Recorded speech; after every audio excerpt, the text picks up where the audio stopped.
Hey, hey, hey. Okay, so yeah, as decided yesterday, we're gonna do 3 hours more of CFA study today.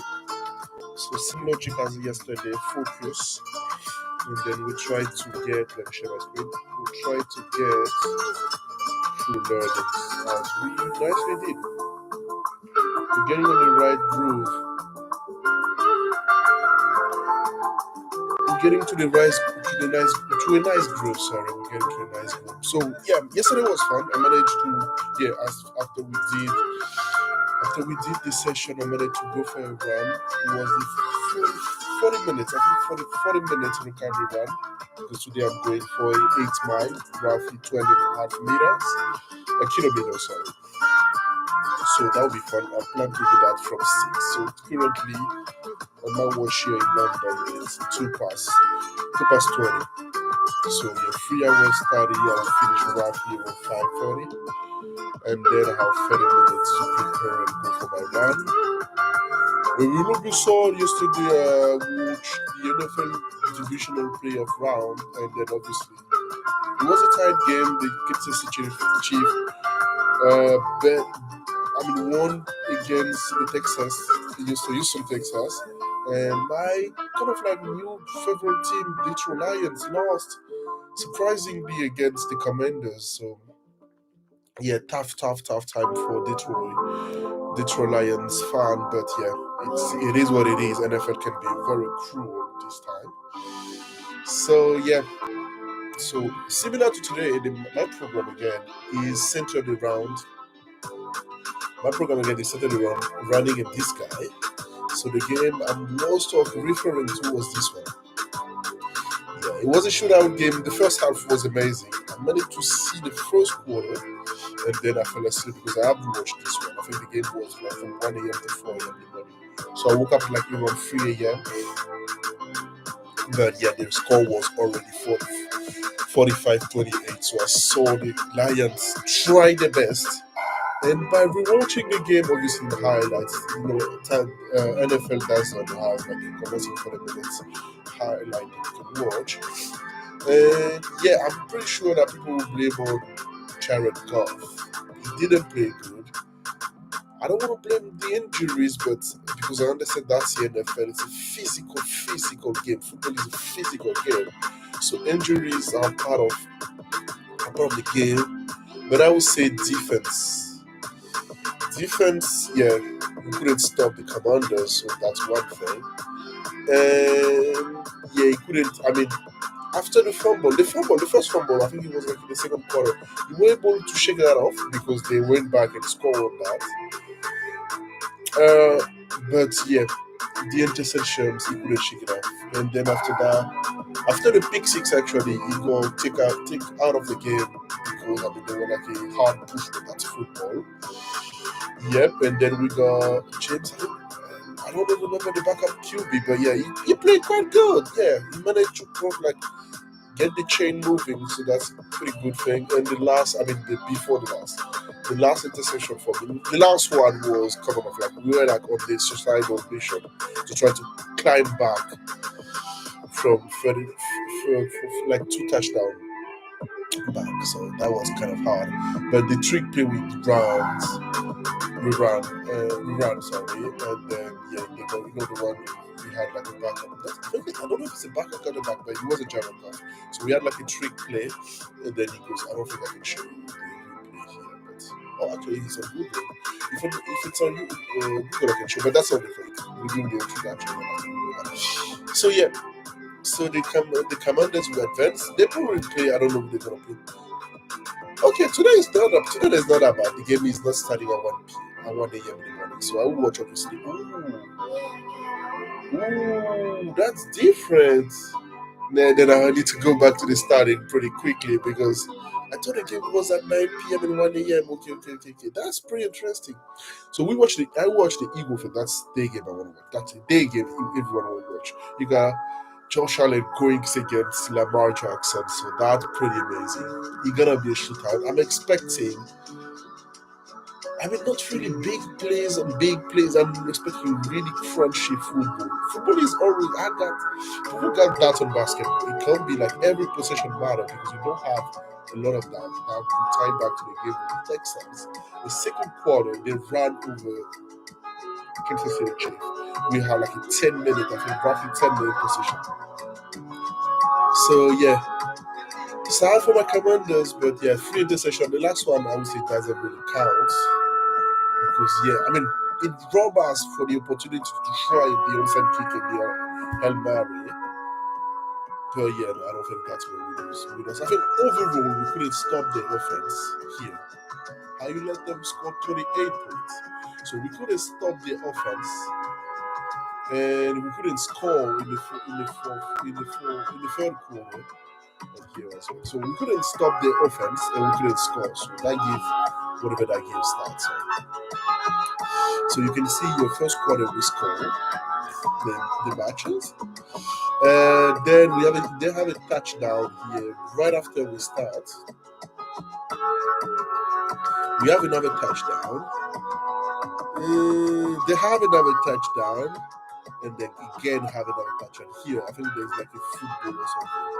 There's like a football thing here.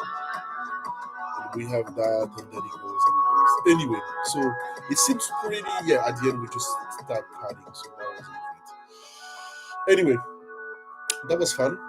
And today, yeah, no, we were all rooting for that big game. I mean, not that I don't watch NBA anymore, but I mean, growing watching NBA for a long time now, I can tell you that not that the games are not important. There is so many games out to follow, so I'm happy new ones. But yeah, I mean, today what we're gonna have? We're gonna have. Yeah. I mean, the Magic is a pretty good team, so that could be a good game, but we haven't had playoff. So there's like importance of games, and I think NFL playoff will be above this one. This is a pretty good game, but I'll probably be watching Lamar Jackson. I will have like a sneak peek of that one, but yeah. I mean, we all know I will start watching. Oh, that's an amazing game. Oh my god. Oh. Okay, this one I won't. There won't be any more. There won't be any NFL game on Monday tomorrow, so I can watch this one. But that's another story for a long time. Yeah. Okay. So yeah, that's our roughly 10 minutes introduction, and we go back to that one. That's why I'm going to like 3 hours 10, 3 hours 10. I will have a little break as well in the video because I think I'm expecting someone to grab collect a package here. So let's see how it goes. But yeah, we'll have a little break. I mean, we go similar to last time. We go to 3 hours and 10 because of the introduction and the break. But yeah, let's go. So I mean, you know the drill by now. Or yeah, I'm doing CFA, which is the Charter Financial Analyst Certification Professional 1. And yeah, the goal is for me just to be accountable. And I think the fact that I'm being filmed live, obviously, I wanted to be filmed live. That forced me. I've always been that kind of like, I want to work, but there's obviously distraction and stuff like that. But yeah, that forced me to be focused. And that was the idea, and that's the goal. So, yeah, compared to last time, we had like a daily 27 to do. Since we did 10, it reduced by 7. I don't know. I mean, obviously, the more you do, it kind of like reduce the average you have to do. But yeah, I don't exactly know the calculation. And the exam is 25 days away. So, yeah, let's go. Sorry, content. I think we continuing. I think, yeah, performance measurements. Okay, they want me to do performance measurement. The idea again is to do here at least 7 to push it to 10, and then we'll have 7 left. Okay. And I want to do the concept, and I will do the other things like the practice question maybe later on. Yeah. Let's just go to butterfly. So we're still on the yield curve thing. Yeah. Okay. So let's start. Picture a butterfly portfolio consisting of a bullet and a barbell. This is my help. So long barbell Yeah, you butterfly, yeah. 240 back show barbell. Okay.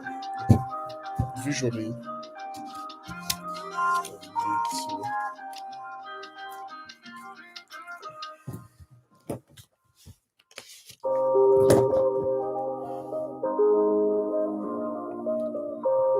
butterfly portfolio.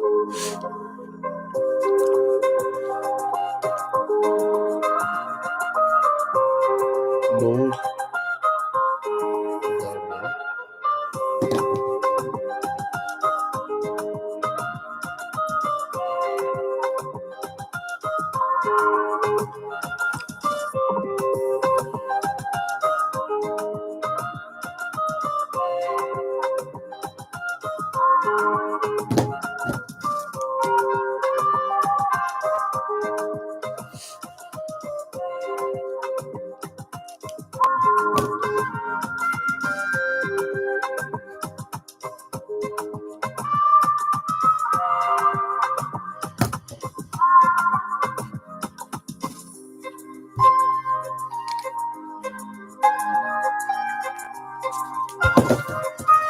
Oh, okay.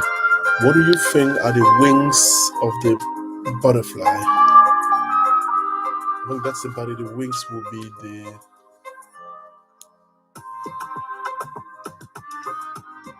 Oh, sorry. No. Okay, the two will be a butterfly portfolio. Okay, so the wings will be the barbell. The bullet is the middle one. The wings will be the barbell. Yeah, the bullet is the body and the barbell is the wings. This is just a combination of two portfolio with one short and one long. One way you can even set up a money duration neutral portfolio position if you like.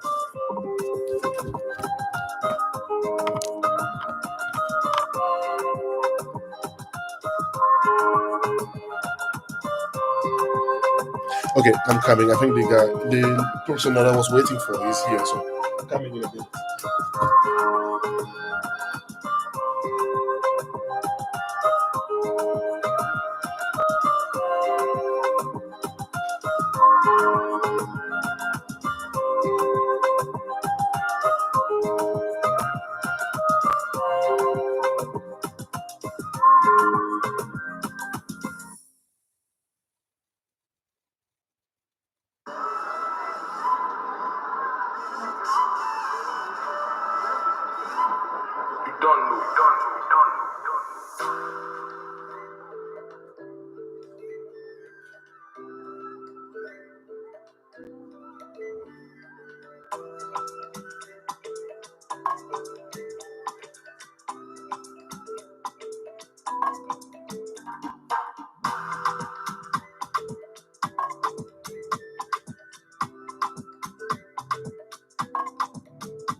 Perfect. No more distraction. Yep. And I think the 3 hour 20 or 3 hour 20, yeah, it will be warranted. Okay, like.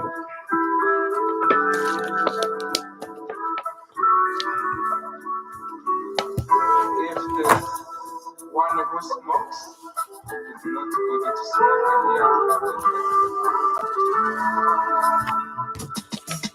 The broad portfolio is the body and the barbell is the wings. This is just a combination of the two with one short and one long. That way, you can either set up a money duration neutral position. Let me check. Next.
Okay.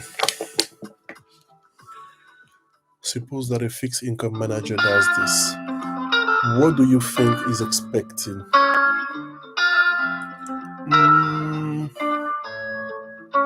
I don't think you won't be a parallel shift. You go for parallel shift, you can just be directional. I think flattening or stippling, you don't really know. I think the barbell will give you good flattening. The barbell will give you good flattening. Anyway,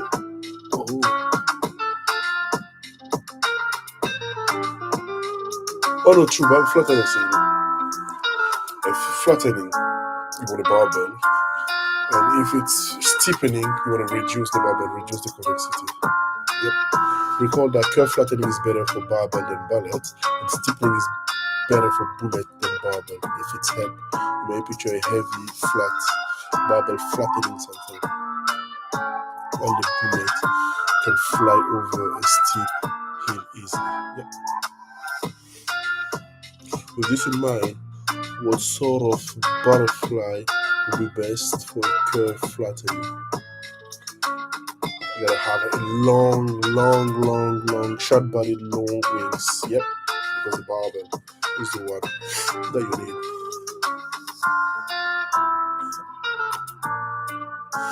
Okay, so if you expect the curve to flatten, you want that outperforming barbell. You can sell the underperforming bullet to pay for it in a way. The barbell doesn't have to be duration neutral.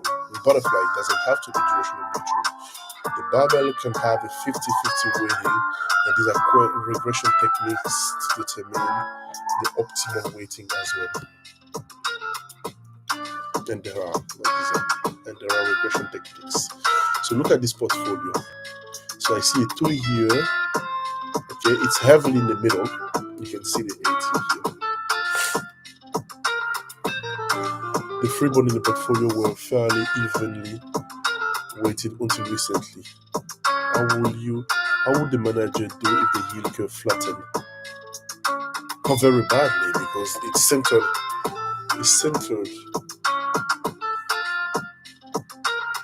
on the middle part, and that's very bad. If it's flattened, it's very bad. Yeah, this is a wrong idea for a flattening. For an evenly weighted portfolio, the manager has essentially added a long body, shorting the wings. So short wings butterfly, since the butterfly is very light and the middle is heavy. That's good for steepening, but not for flattening.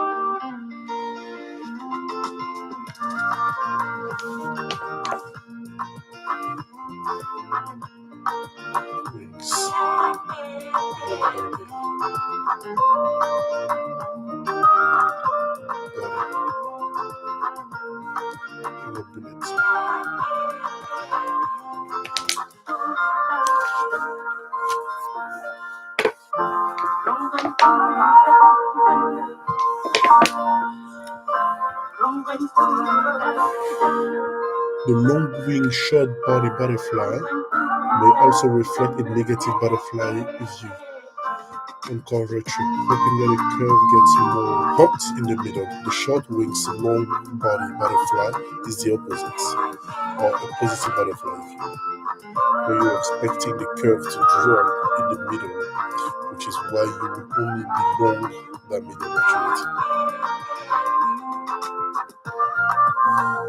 Also consider convexity with this strategy. Largely even weighting gives you convexity of that. With the butterfly added, this new weighting heavily in the middle change the convexity.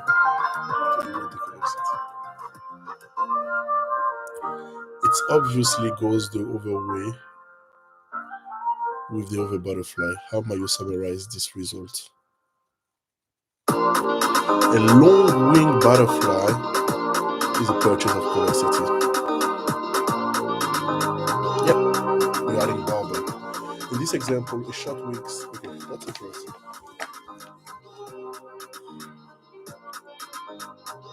A long-winged butterfly, heavy on the barbell.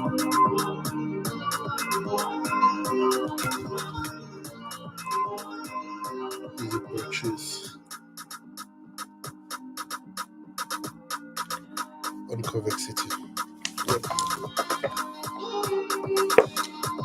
You can take this idea even further. Rather than a little butterfly with a 10-year body, you might extend the body to include a short 5 years and short 10-year position, with the long 2 years and 30-year position. Something is called combo.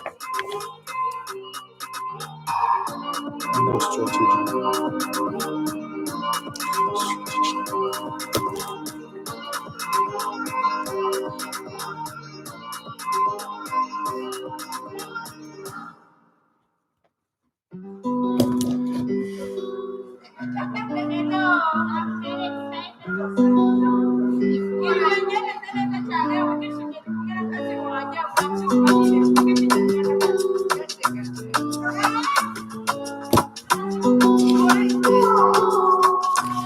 However, you question position best of luck.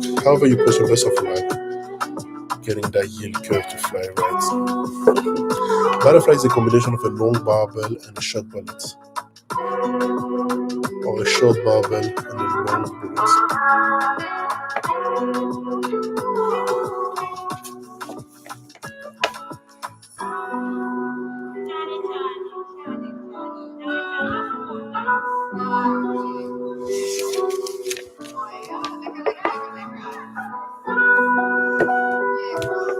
A butterfly with a long barbell is a purchase of convexity, outperforming when the heel curve flatten, while a butterfly with a short barbell is a cell of convexity, outperforming when the heel curve steepen.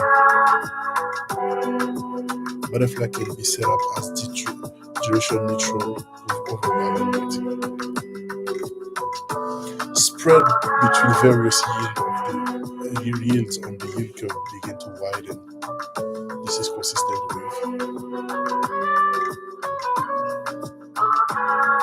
spread between various yield curve.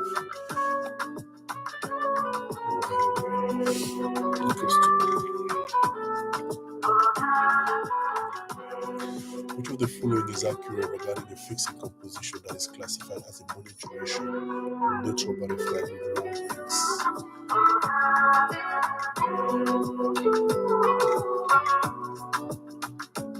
If it has long wings, that means you're buying convexity. A yield curve increase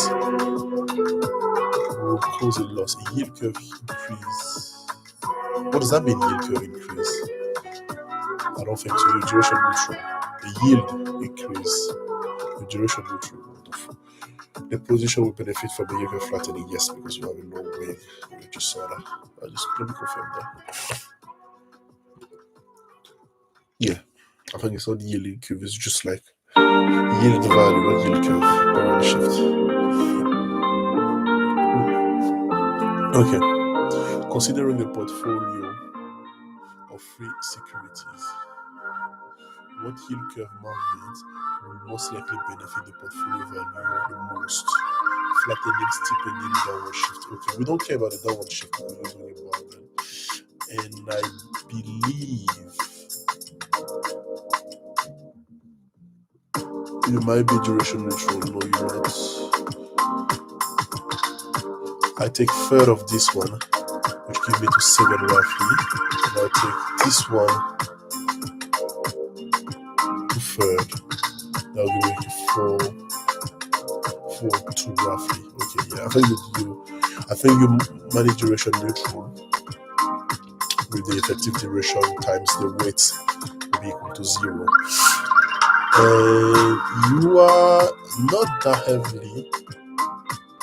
I think you are not that heavily. Oh, you have. One thing I don't like is that I think you're heavily in the middle, so you will like steepening. You're 100%. You're short. You're 100%. So steepening. You can steepen if you pull it. Oh, sorry, it's a negative. A flattening of yield curve benefit barbell more than bullet. Portfolio is a butterfly with long wings, meaning that long barbell and short body. Oh, long doesn't mean very high, just like we are long. Okay, that was a good one.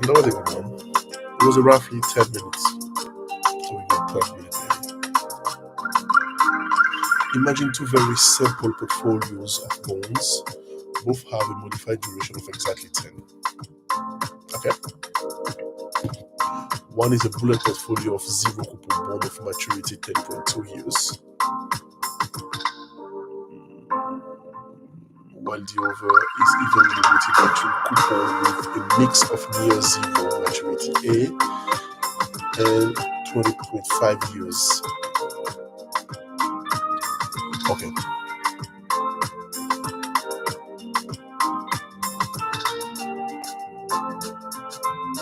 Okay. I get what you're saying. The duration here is the modified duration. So it's the maturity divided by gross semi-annual yield in each case. Which portfolio will have a higher yield?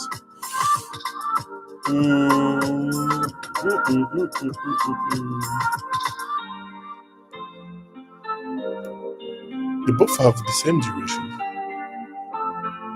Okay, they both have the same duration, the same modified duration.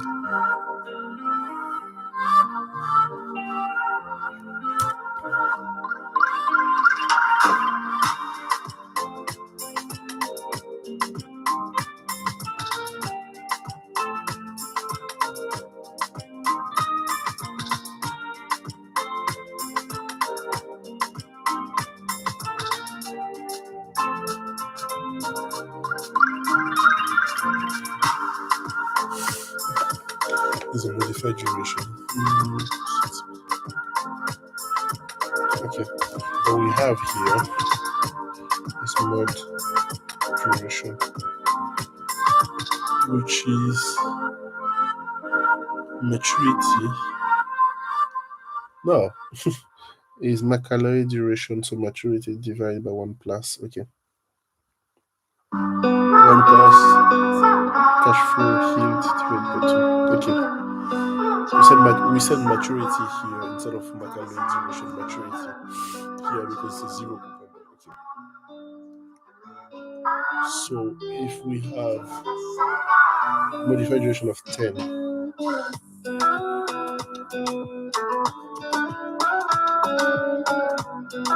okay,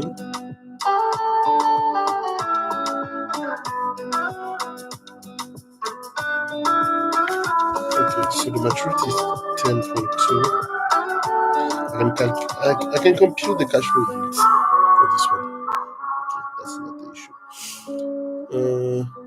The portfolio barbell.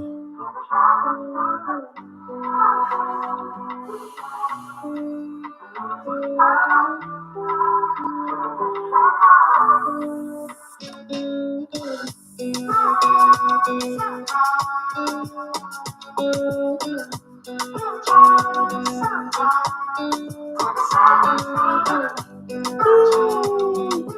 don't want to say they will be the same, but I don't see how they will be different.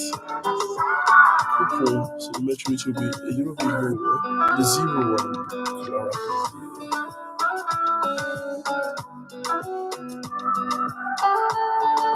But if they have the same modified duration, does that mean they have? No. Okay, not this maturity. We know near zero. You know, there's the 21. Will probably be something like, let's say 17. So 17. I think this one would have a higher. Yeah, but it's a mix of those portfolios.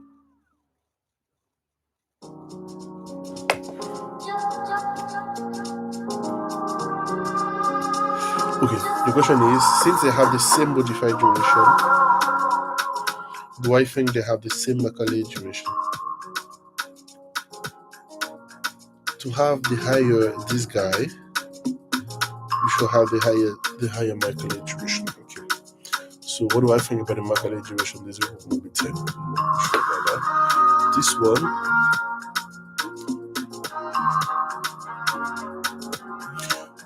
I don't see why they will be higher though. Near zero will disappear. I think the power band will be a little bit higher, but I'm just saying here.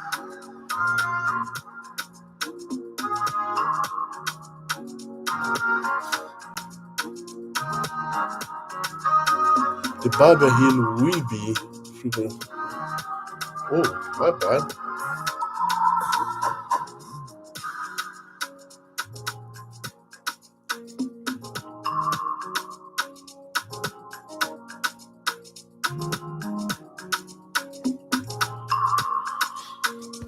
Okay, I gotta make this in. 4.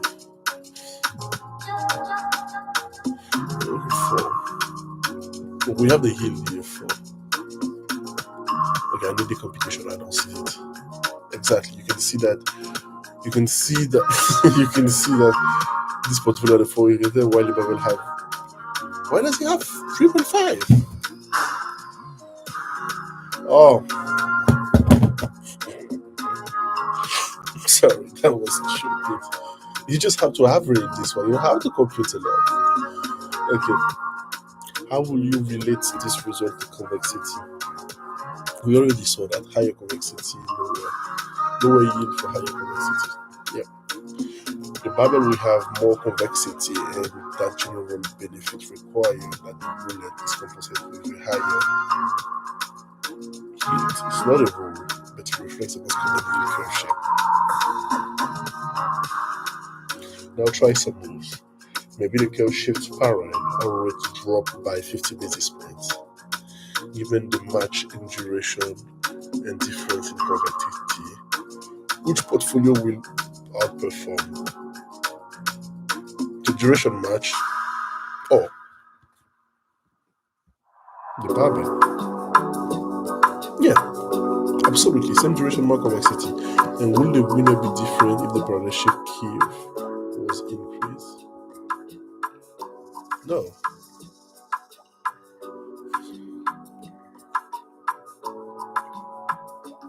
Now consider some twists. Maybe the 20-year yield is still the same, while the 10-year rise and the non-zero rise more. Bullet is regularly going to lose value since the 10-year is rising. What do you feel will happen to the barbell? This one said the same. And the duration was 0. No change. The 10-year isn't changing, and the near 0 rate has a duration of 0, so no sensibility to interest rate. And there's no market value change for the barbell, and the barbell again outperforms. Maybe that was a trick of how the curve flattened. So try flat. Maybe that was a trick of how the curve flattened. So try flattening with a twist inside. Suppose the near 0 yield rise 100 basis points, while the 20 fall. So we're doing like that. And the 10-year was change. So it's flattened. It was like that. I don't know if you've seen it correctly, but I'm just doing like an upward sloping thing. So upward sloping, we are below here, then you go upward sloping. And we said this one is rising by 100 basis points, or it will rise. And this one here is falling by 100 basis points. So now you have something like that as the 10-year yield isn't changing. Because this way, how do you expect this portfolio to perform? Okay, what's happening here? The 10 is unchanged. The 10 is unchanged. We don't care about what happened with 0 because he has 0 duration. And if this one decrease, if the long part decrease, value will go up. I mean, the barbell will outperform.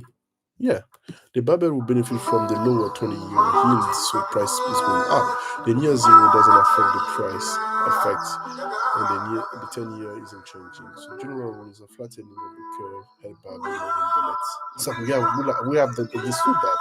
If you play this in reverse slow, you will see a steepening of the curve generally held bullets.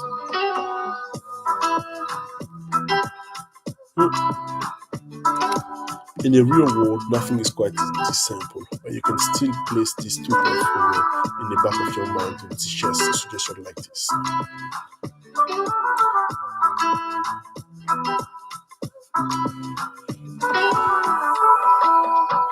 Okay, if you expect the yield curve to flatten in the very near future, which portfolio will you probably rather have? So, yield curve flatten. So I'm looking for a barbell portfolio.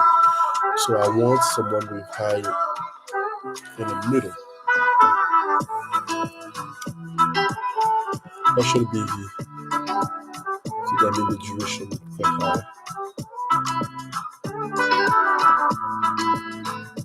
So here I have an increase, decrease, and increase.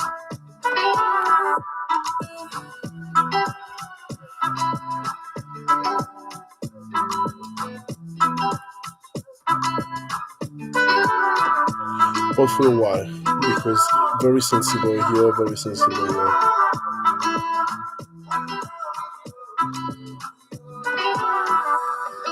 Yep, and why? It look more like a barbell.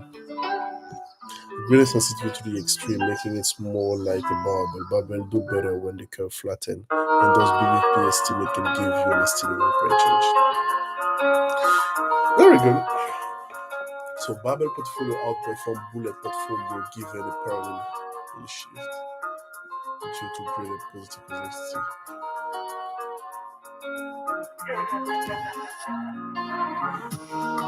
That's a very interesting point to note. Let me just bring my camera.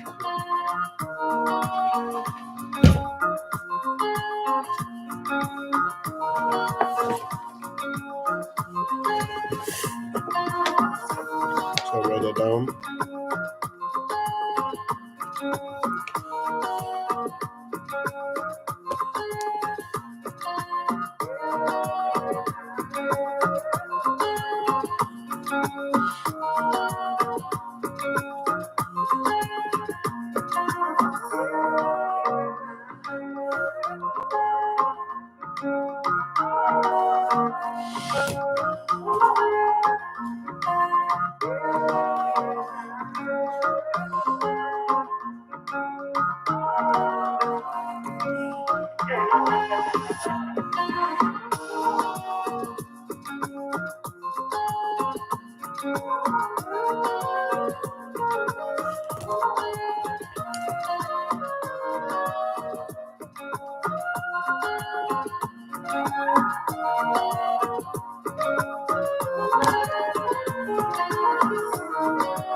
Which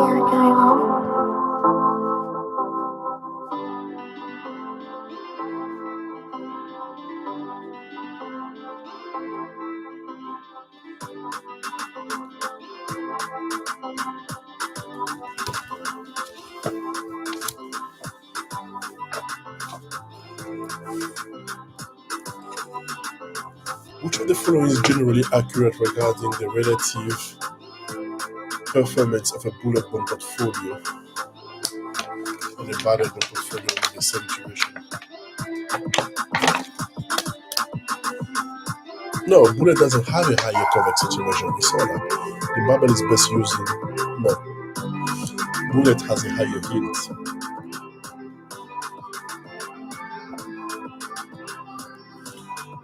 The free bond portfolios have the following partial basis point value calculated from key duration. Okay? The yield curve twist. While long rates are unchanged, medium rate fall, and short rate fall the bonds. Down like that. Which portfolio is likely to outperform the over? So we have a twist. This is not a steepening, it's a twist.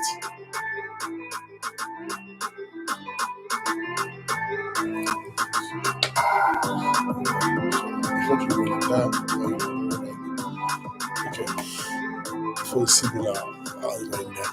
So that means that we're looking for a barbell portfolio, and you can see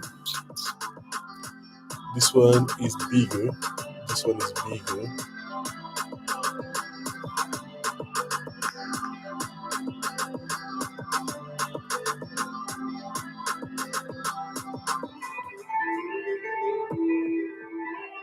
Oh, the steepening. Sorry, it's a steepening. I want this guy. I want B. It is steepening. It is steepening actually. Even if one is not moving, that's the two are moving. It's a steepening. A blade portfolio has a modified duration of 10. Okay, and the barbell portfolio has one with duration near 0 and 20. The market duration. Okay, the bullet will likely outperform the barbell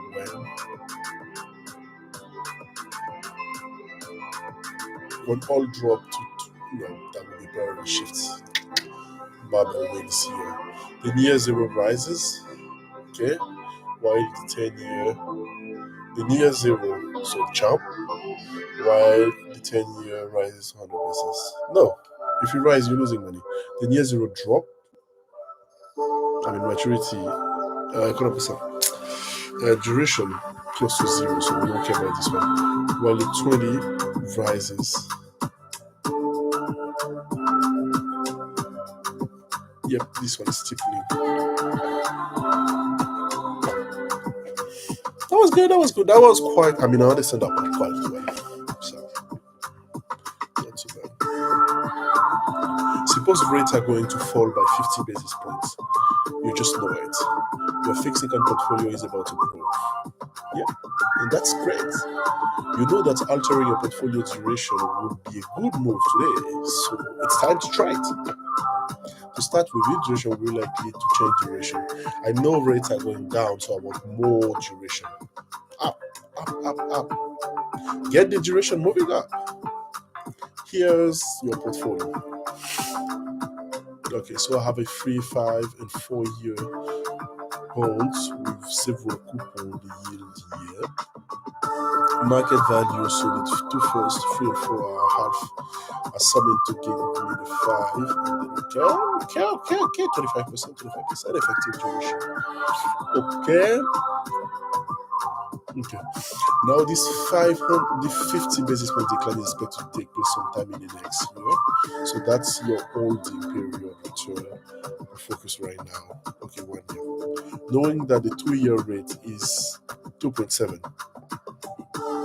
What change do you expect to see in your bond price over the year without the yield curve change?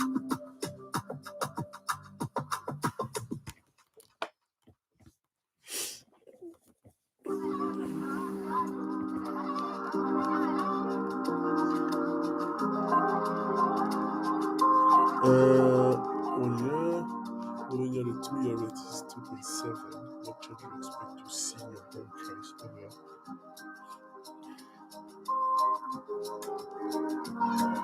We didn't say if it was upward sloping. I would say increase, but I'm not sure. I mean, you're getting the yield to maturity, so let me see. I should have a way to just answer that question.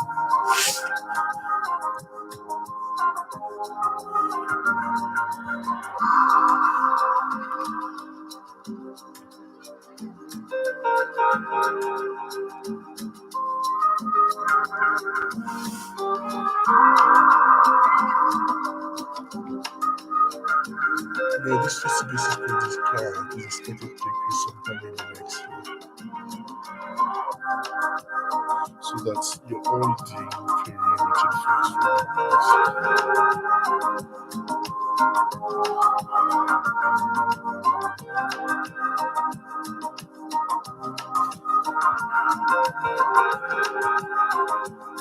What change do you expect to see in your bond price over the next year? Let me just follow this one.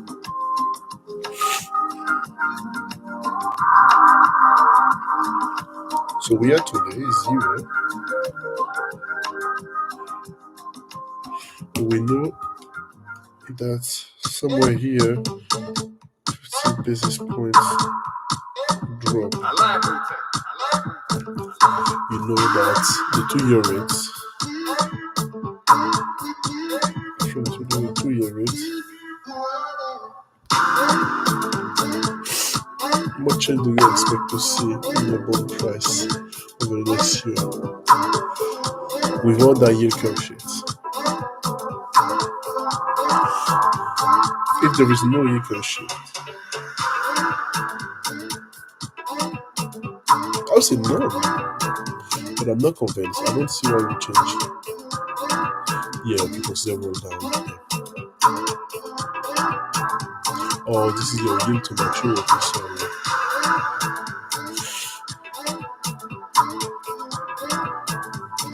Okay.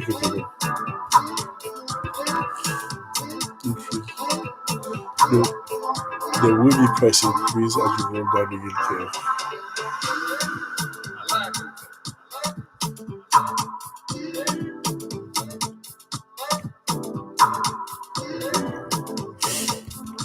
This simple hypothetical bond are all priced at par. They pay coupon that match the yield. That's the way I should have seen. The price at par, so par meaning 100 is the face value, 100%. So they pay this one.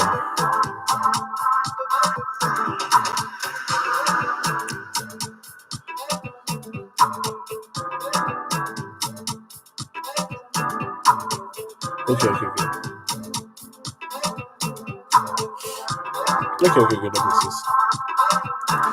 Here is what that would look like adding now the price after roll down in the holding period. So coupon is 3.2, then the whole change, 100, price after roll down. So how you compute that? I use the U2 with the new yield.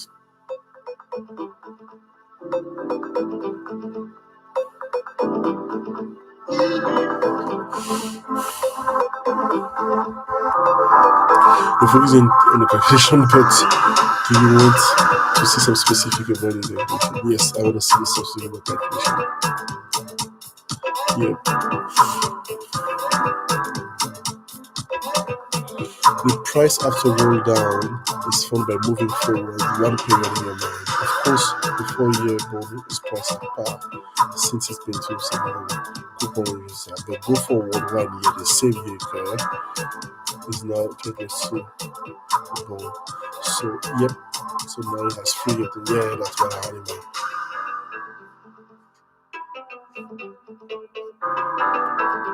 Becoming 3-year bonds, and the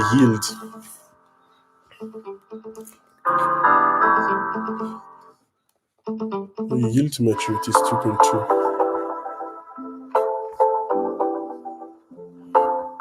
Oh yeah, you use the one below.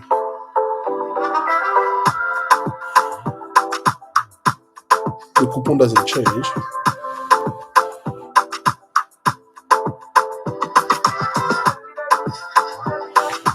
I think this one is very interesting. Let me just take.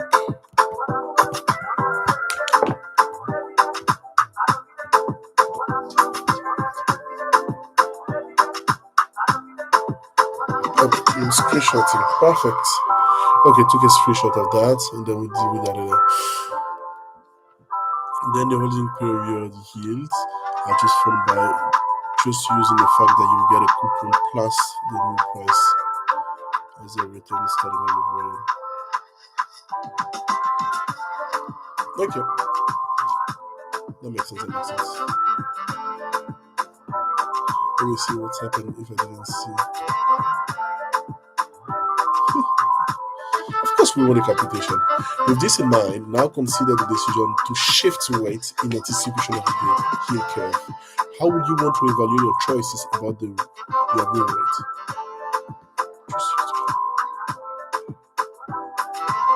About how to reweight the portfolio. Just use the 5-year bond since he has a new. No. Look at the estimated yield per APY. Holding period yield.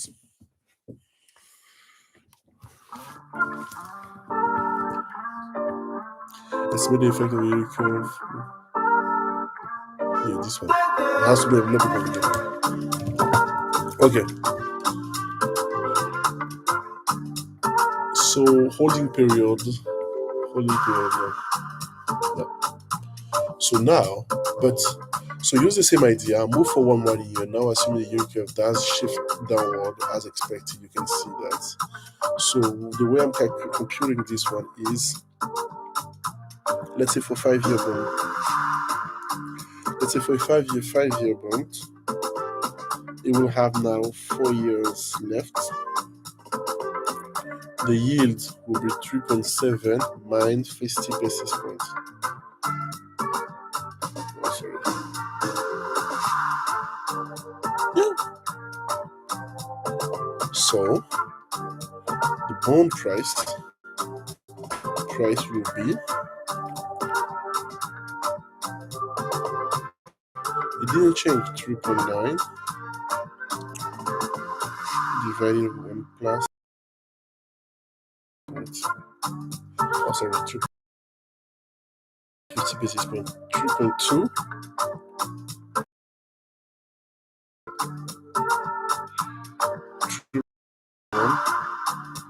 1 plus 3.2 square, 1 plus 3.2 third, plus, in the 4th year you will be 100 plus 3.9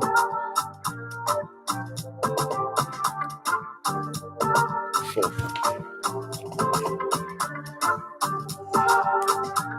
Okay.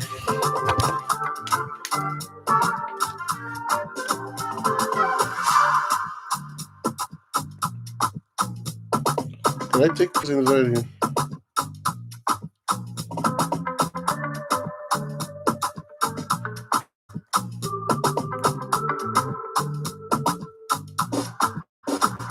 Okay. Interest rate will be 3.2.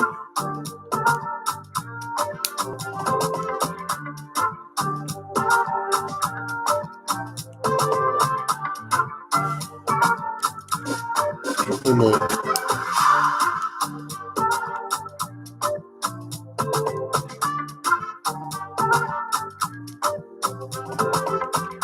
no way. Let me just 2.9 and 3.2% plus 1 inverted times 3.9 with 3.7. Okay. 3.2 percentage plus 1 square inverted times 3.9. 3.66. 3.2 inverted cube inverted by 2.9 is 3.55. 3.2 plus 1 power 4 inverted times 103.9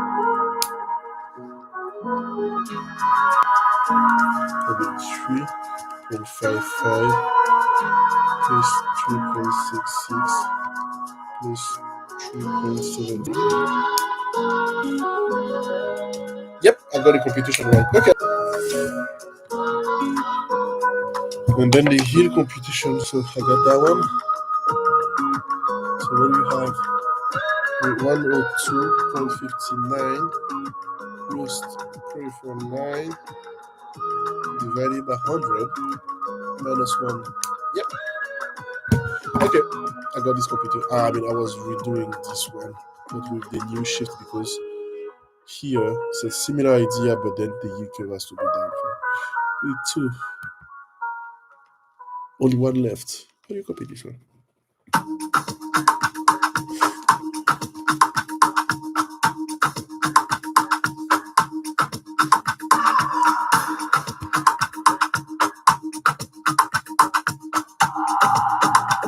Oh, remember. Okay.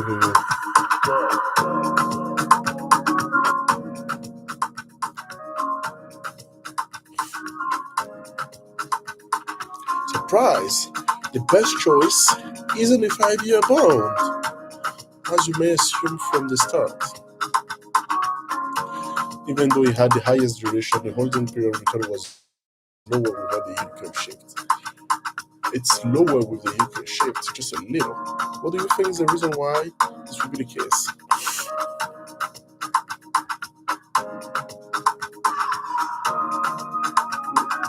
That's to do with duration.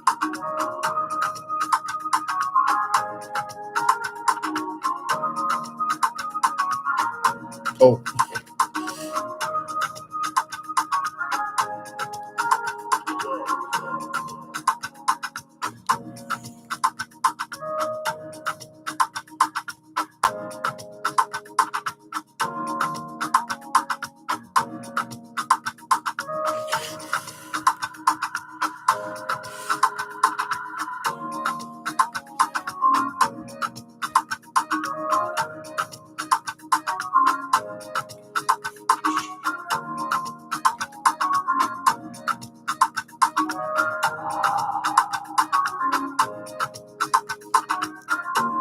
I don't know, really, I don't know.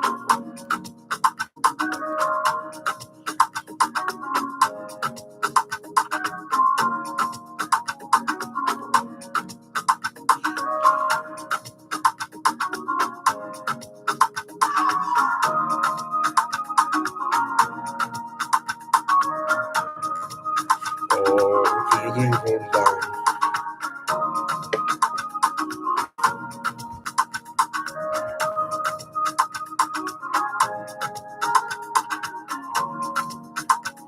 So now the final step, adjust. Go back to your current weight and the relevant number from your expectation. Perhaps you have made your money that duration need to stay between 3.8 and 4. You can look back to see that you are currently at that. So you can optimize which one.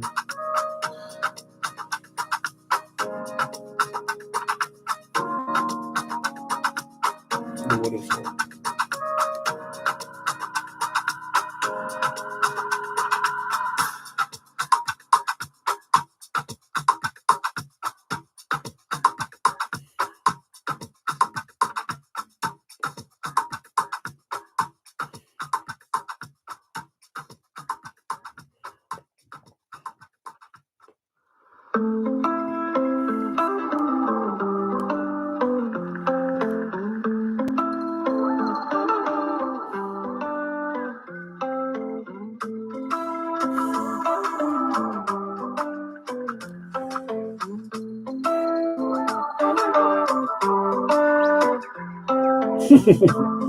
This may seem odd. It is odd.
There's no need to look at the 3-year bond at all. The duration is very low. It's often.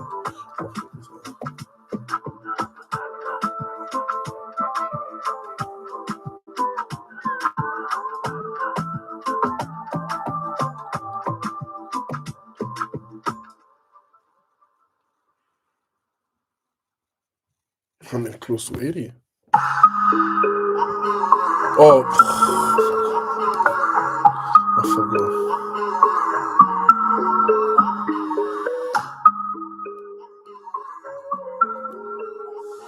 Sorry.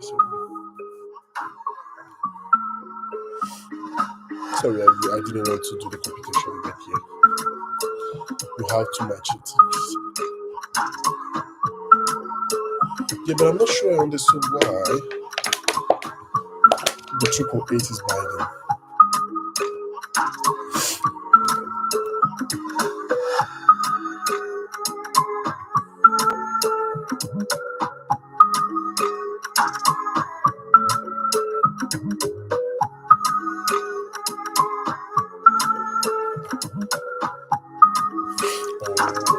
Okay. If you pile up this one, since it's lower, okay. The fact that the best bond holds to benefit from all of this is the 4-year maturity one, but he had a lower duration, so if you add more, you just decrease in the average. Then this one is binding. Okay, that makes sense.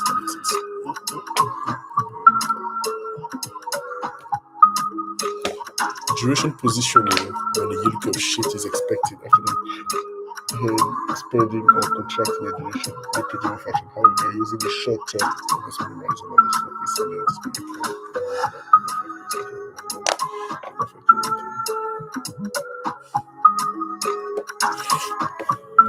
Okay, the whole idea here, I think, would be don't forget the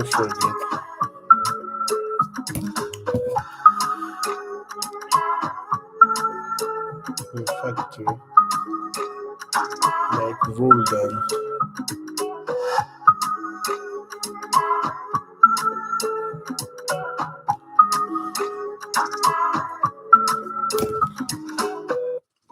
In your analysis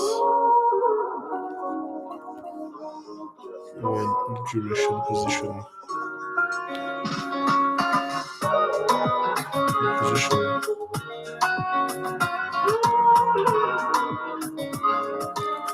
flowing the yield curve expectation, change expectation.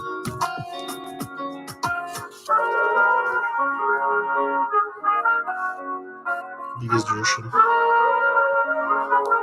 Not always the best. Steepness of roll.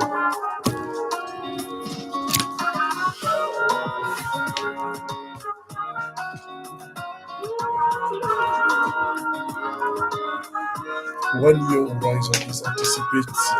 Like 1 year horizon. Oh, might be another thing. A 1 year horizon in anticipation of a yield curve shift will require a manager. I know it's a semi question. A 1 year horizon in anticipation of a yield curve shift will require a manager to consider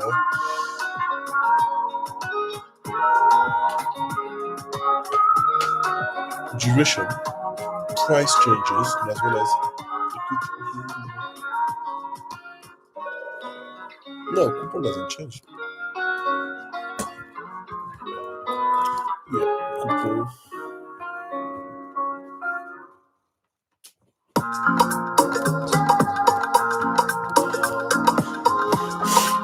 fixed income manager has a portfolio that includes the following three bonds all trading at par.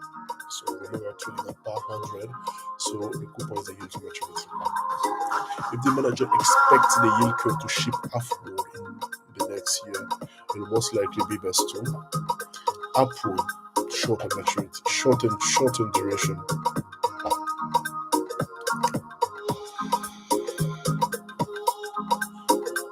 I say possibly because it depend of the shift.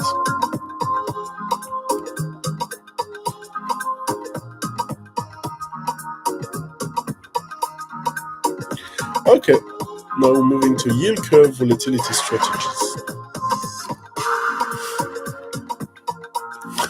If you want more convexity, what sort of bond would you need to purchase? A barbell, of course.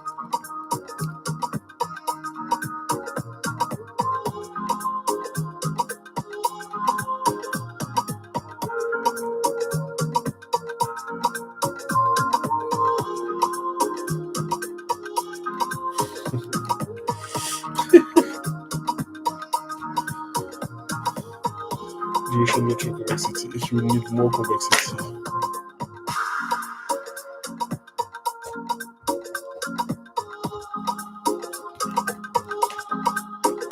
if you want more convexity, what sort of bond will you need to purchase? Long term? No, I'm not sure. The longer the time horizon, the more interest rate sensitive the bond has, or convexity as duration, and the more convexity it exhibits. If you want to add convexity, you need a very long bonds. It might be best to look at using option to do this instead. Call option on bond future can be quite valuable if those bond price increases, which happen when yield fall. If rates start to rise, your option will become worthless. But you will save a lot of lost value from getting rid of the long-term bonds now. In fact, what do you think is the best way to lose if you use option? Option is a high capacity.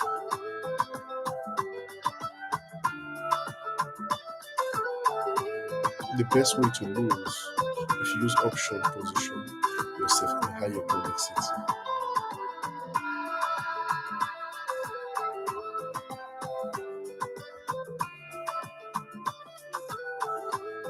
I think it has to.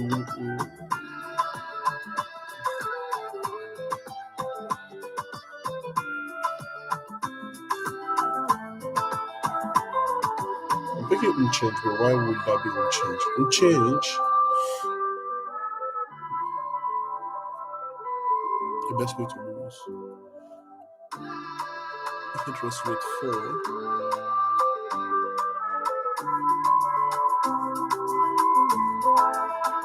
price out to even. If it rise, it will become worthless. If it's unchanged, what happens when it's unchanged? Why?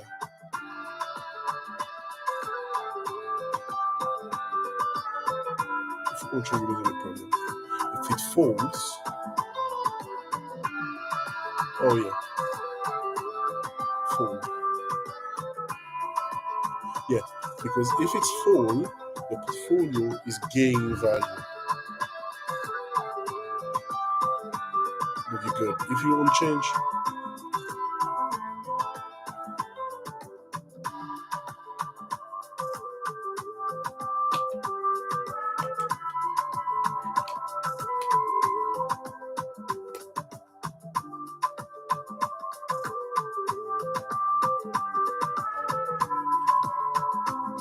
you didn't get that one.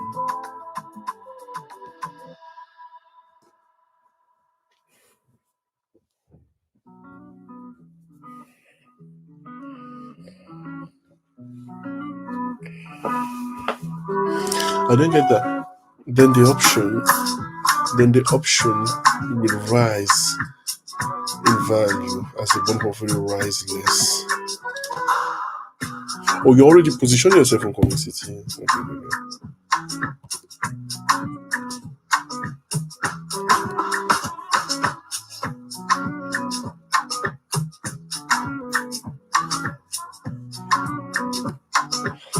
So if you're comfortable with the trade-off to go get some convexity, you'll be selling long-term bond and replace the lost duration with the same basis point value with the call option bond price.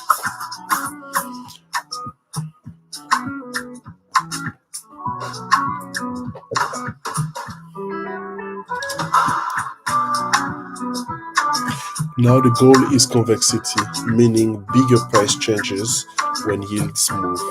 That happen when the bond at the money, since anything can happen zone. It's the anything can happen zone. What sort of option expiration will be most volatile in price?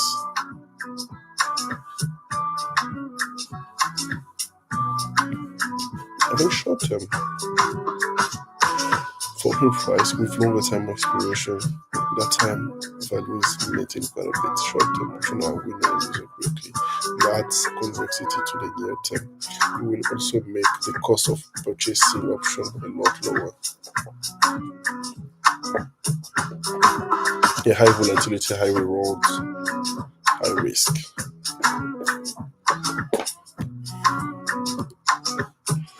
Here is some information you will need. Call option has a basis point value of 150. Price 3.5. 30 years bond feature 240. 0.240. Price 154.20. 30-year bond 235. Price 105. After selling the 30 years bonds, does it look like you will need more or less the call option underlying in order to maintain your duration?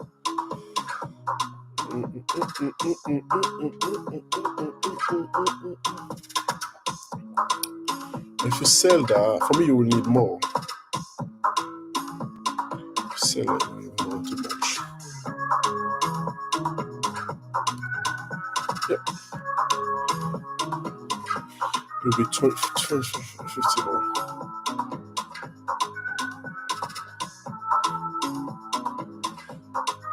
The basis point value shows that after selling 1 million USD in a year, we need 1.5 million of option on the line. That allow you to match the effective duration while still adding convexity. The no option premium will leave you with cash that you can add back to the portfolio.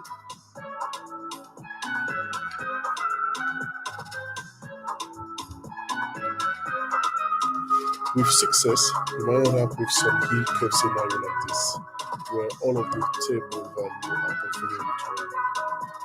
Okay. Yield scenario basis point sensitivity analysis minus portfolio. Original 6.5.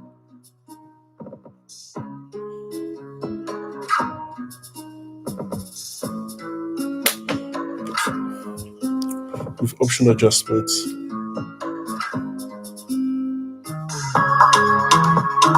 you're gaining a lot more, and you're losing around the neck here. Yep.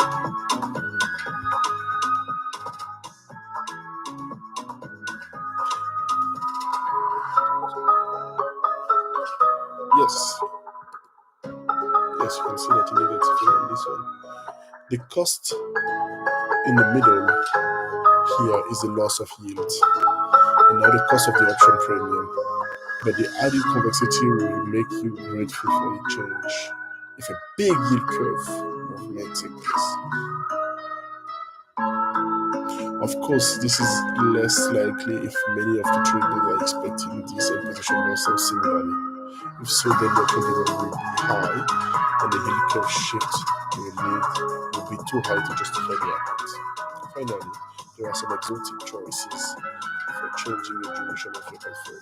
You can adjust duration with option on bond futures contract or even interest rate option, which offer you a certain price at which you can get into an interest rate swap. Specifically, you can increase duration with long bond call option, long call option on futures, or long receivers option. can decrease duration with long call put options.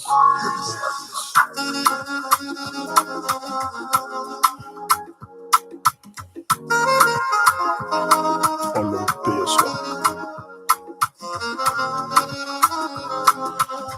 Added convexity can be obtained by adding long-term bond fixed income or alternatives to purchase call option benefit portfolio to benefit from a drop in yields and be less subjective to price decline given the difference in yield. The cost of the option is paid for in the subscription restriction.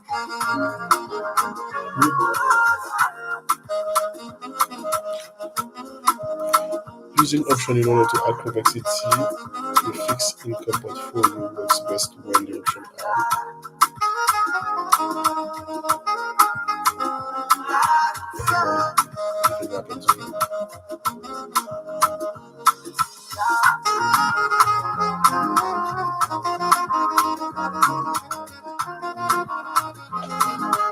That's important.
Okay. When a fixed income manager adds convexity to a portfolio by purchasing call option on bond future with the proceeds from the sale of a long-term bond, holding effective duration constant is most likely a major benefit from the yield curve.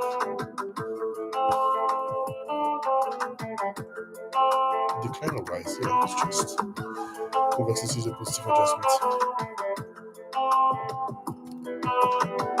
A fixed income manager wishes to add convexity by purchasing call option on bond future with the proceeds from the sale of a 5-year bonds. Consider for the new manager sell 100k worth at par of the 30-year bonds by the net 5.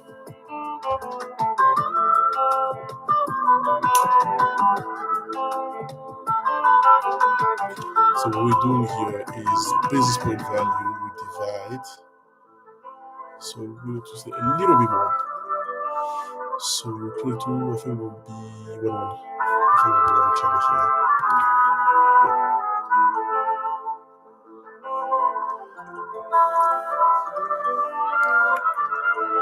Okay. I'm not switching to a different subject. It's been 1 hour now. I'm not switching to a different subject. I'll just have a look what's happening here. We reached the 80% mark. This one is not increasing though. This one is really great. It's increased. I'm taking more time to answer the question, but I'm still in the threshold and I'm thinking carefully about the question. That's good. I don't want to be here. Because generally when I'm like less than a minute, I generally not thinking that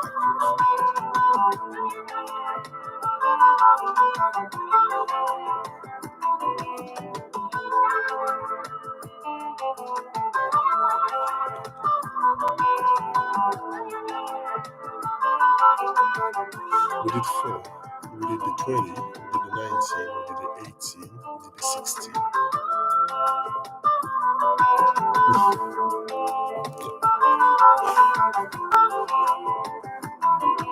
16 lessons of the we did for 22.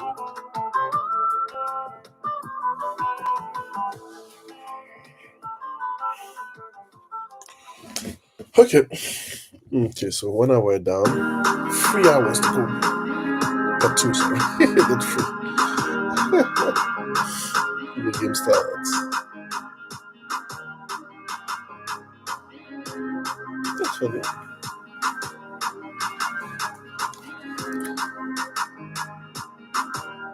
15:45. 45.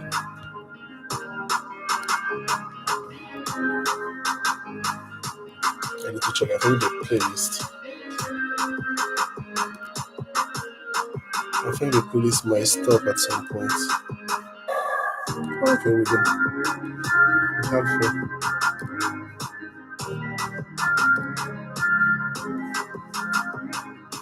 Okay, so let's go again then.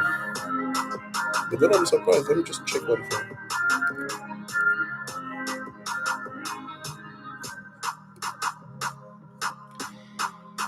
Okay. Oh, okay, we're almost done with this one. We have one, two. Oh, let me practice this one. Go with fun. Noticeably with yield curve increase, a fixed income manager seeks to lower portfolio duration. Roll down is more likely to change the expected return of a bond in the portfolio in a obvious way. If the yield curve is, yeah. So non-obvious way. Okay, so now we can go back to this one.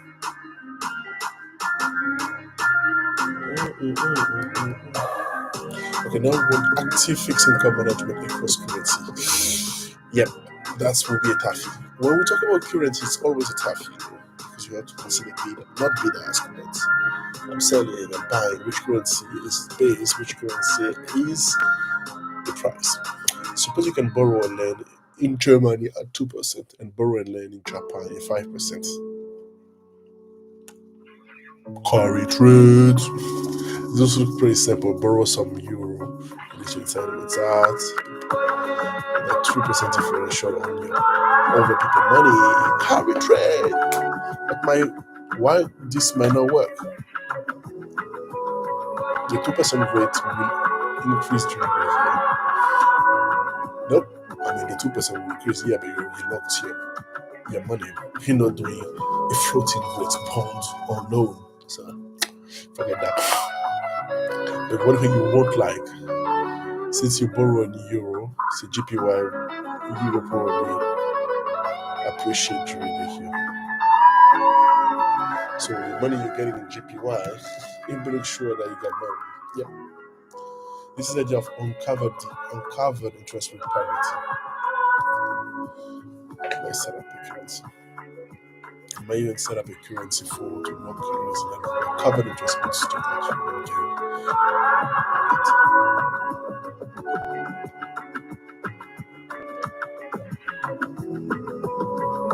So uncovered interest rate parity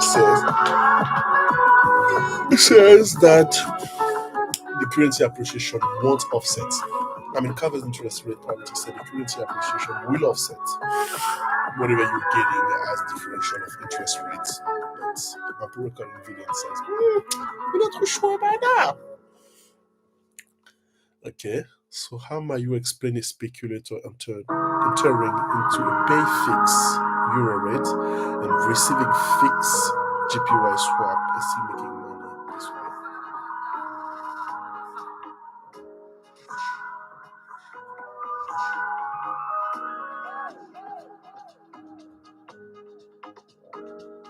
Okay, let's forget about the last part. The swap can't have a positive and minus start. Nobody's doing a OTC trade saying, yeah, come on. Nobody's doing a swap or a non-contagion derivative saying, yeah, come on, I will start as a differential position. If I start at an unfavored position, you gotta give me some premium. There's no premium for swap, so forget about the last one. If you still make money, that means covered interest rate parity doesn't hold.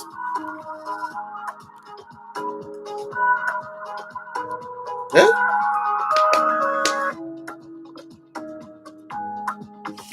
Oh.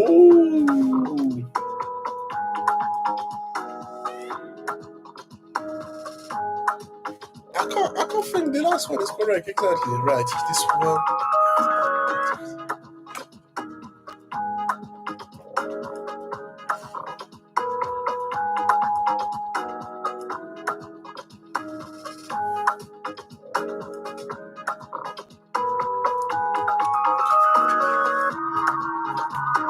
Oh, uncovered said you're not getting anything. Yeah, that is all.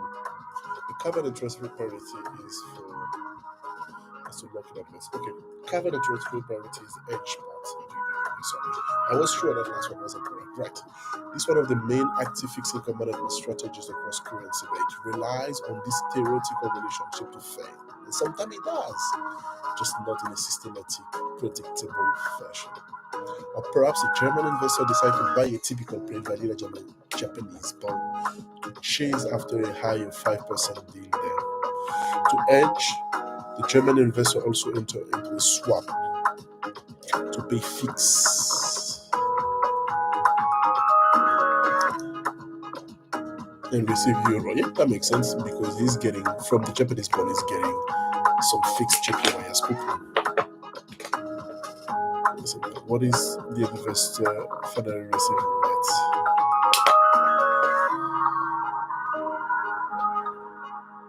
You receive a fixed euro. What do you mean? Yeah, the GPY will cancel each other. Right. The Japanese bond produces fixed GPY payments, and the swap pays these the exchange of fixed euro.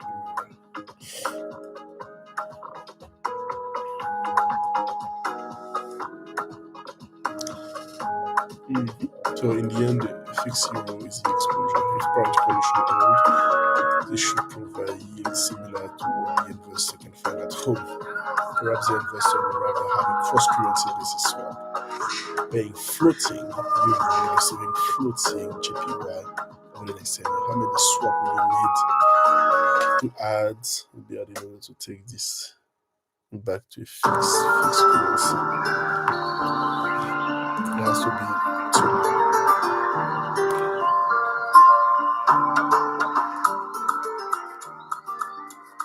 Pay float.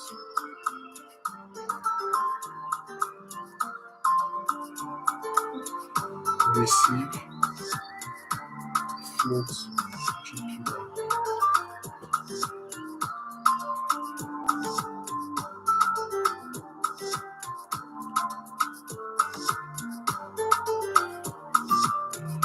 Receive float F pay fix GPY.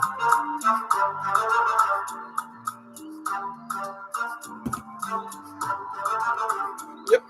Along with the cross-currency swap, the investor will need to receive float and pay fixed euro, and then paying 4 GP payments in that. This carry trades the cross-currencies will work if the differential persists. Then this opportunity can be applied to the yield curve in any numbers of ways. For example, a German investor may take position in GPY simply because the bear flattening of the GP of the Japanese yield curve is expected. What kind of GPY expected to invest would be best to have institutions close. So bear flattening. We say bear flattening, bear flattening. Bear because the price are going down. And if the price are going down, that means somewhere the interest rate has to rise. If it's a flatten, the short will be okay. So the short interest rate, the interest rate for GPY is going up. So you want to receive for GPY. Perhaps it's an unhedged cross-currency basis swap.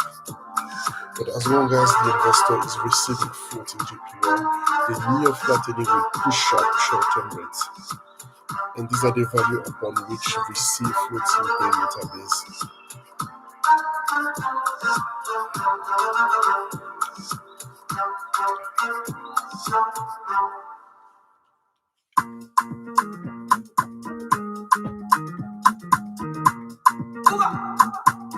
Interest rate parity conditions suggest that return differential across currency will be eliminated with exchange improvements. That phrase, so beautiful. Interest rate parity conditions suggest that return differential across currency will be eliminated with exchange rate movements. That easy. When this does not hold, fixed income manager might structure profitable position for fixed swap to create cross currency.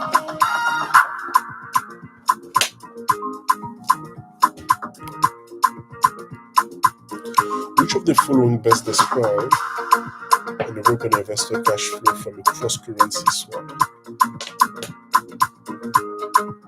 Cross-currency swap.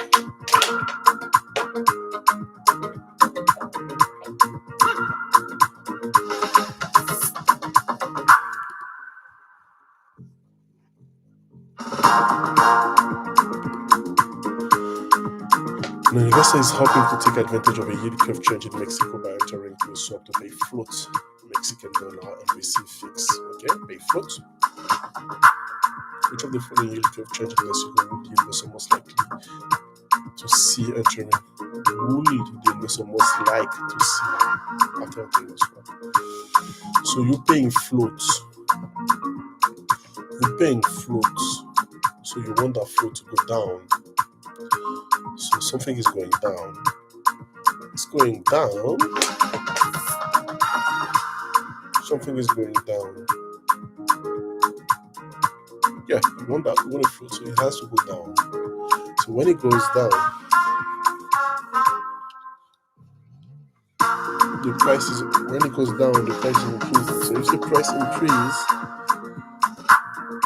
we be a bear flattening.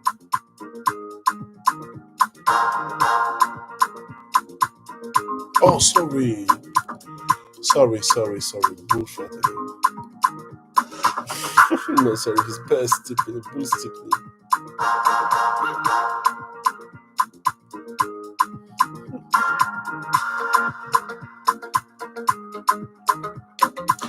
It's paying float, so it hopes that the short-term reference will use in the swap will drop consequently. Yeah, it's happening bull steepening.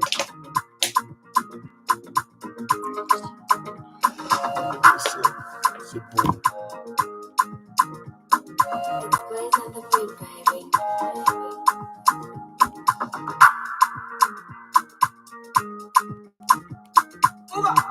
A fixed income manager plans to earn positive return differential on the carry trade across currency without the currency hedge. If successful, this will violate the uncover. Without edge, so that means without uncover. The uncover this edge.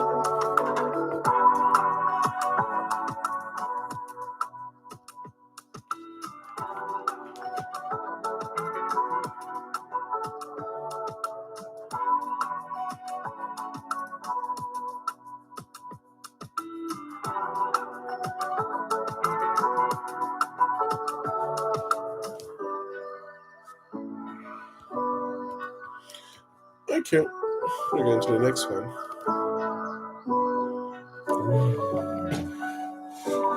Yeah, I think I've seen that somewhere.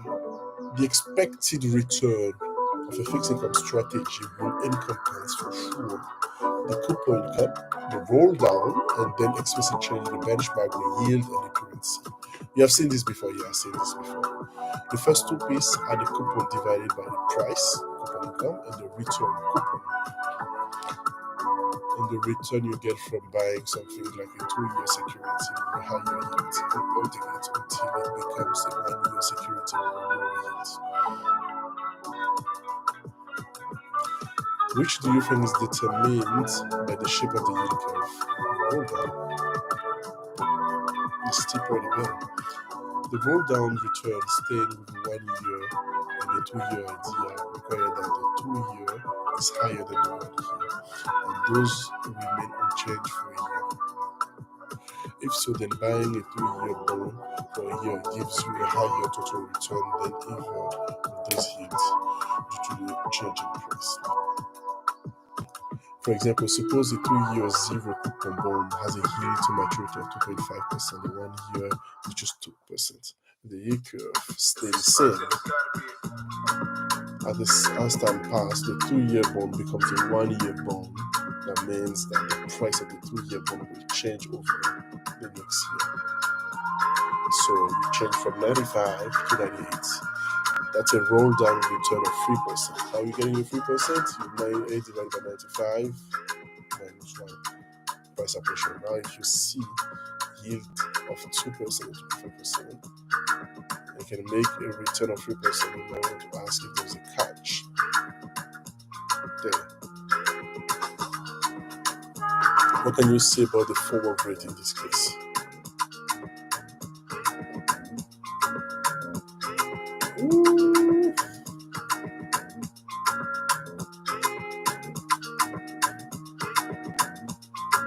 The forward rate will be over 3%.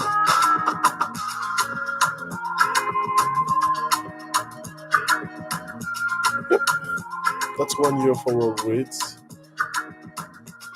From now implies this rate. It's already there in a way.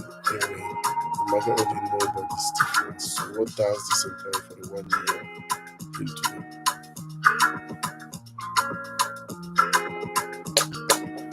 The markets already know about this difference. So what does that imply about the 1 year yield today?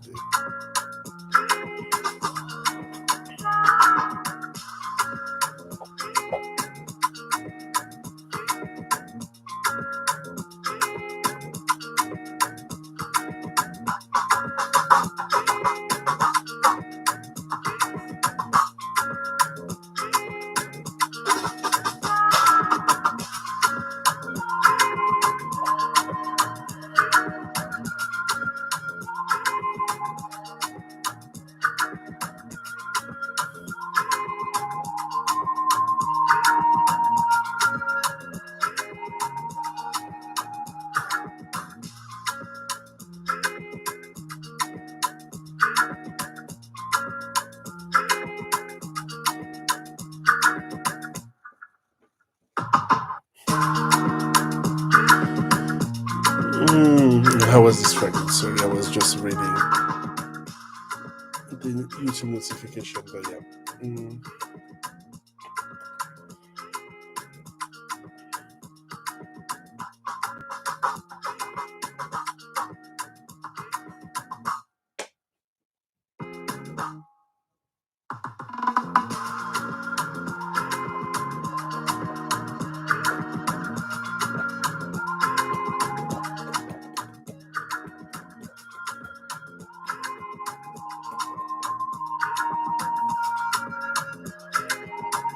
The 1 year forward is that, it should rise then.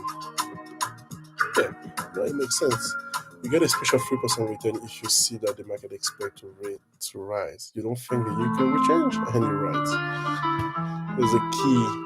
That's the key to getting this special return. Now, for kind of a tricky question, think about this. If the manager tried this and buys the 2-year bond for a 1 year holding period, and rate do rise, does that change the volume yield?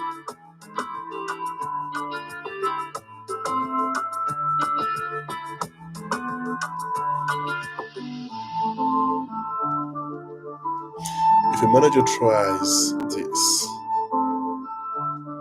so try to capture the 3% here, and buys the 2-year bond for a 1 year holding period, so we're doing that.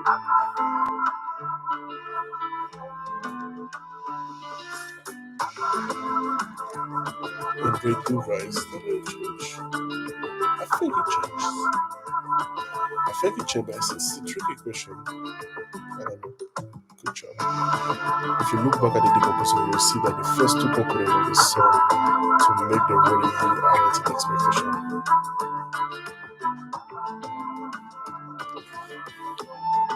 So is it possible to come with an expected RAM today if you need an actual figure for it? Well, it's because they are also posted. Yeah. How is it possible to come with an expectation?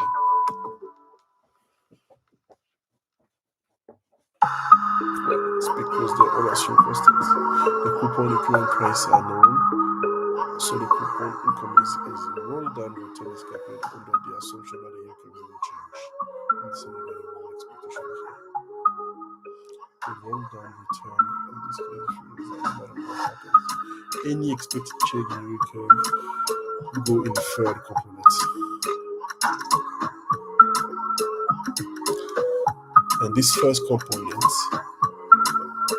of expected yield curve change is usually duration and convexity. We've seen that before. Yep. Nothing new. Yep. Although if the bone has an abandoned option, it's a sort of exit situation.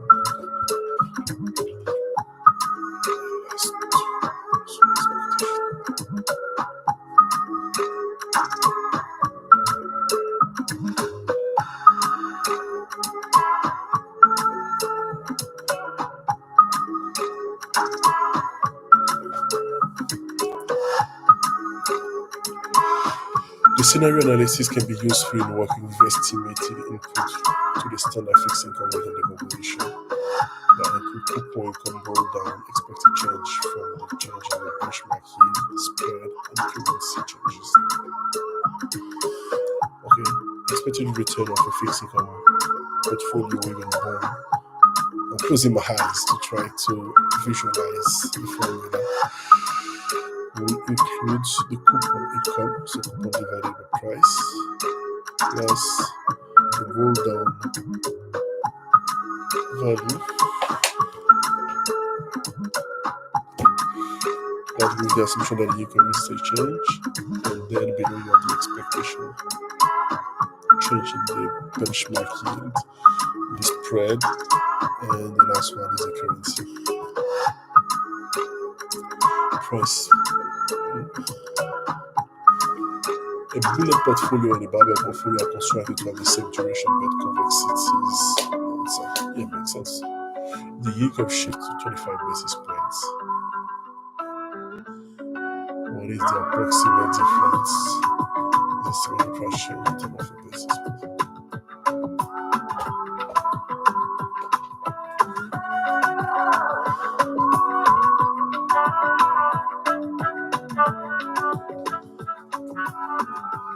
Okay, so bam bam, they both disappeared. And I think 1.5. You have a little bit of fun. You have a bit of fun.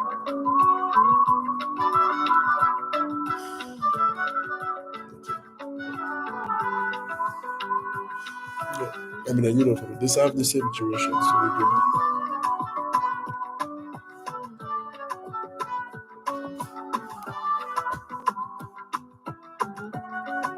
Which of the following components of fixed income return are used in expectation? Currency gainers.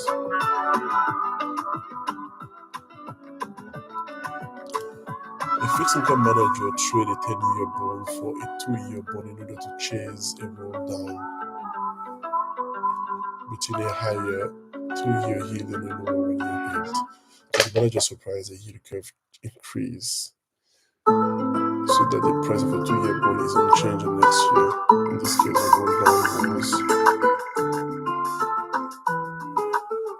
roll down was positive. Yeah, the roll down was positive, just that the surprise yield curve change would not have the expectation. But yeah.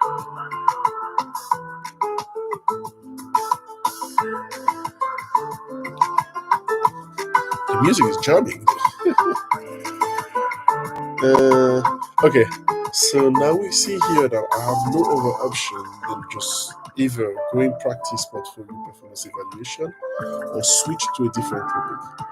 I think that's the case because I have finished the yield curve expectation management thing. So what will I do? I think I will, let's do the performance valuation. Yeah, let's do this one. So now I'm doing practice, but I will just run practice because it's been there for so long. I'll do one practice and I'll go back to finish the whole set.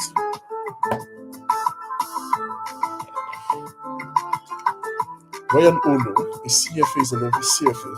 So when you got the CFA certification, you will have CFA in your name. So basically, we say this one has successfully free level.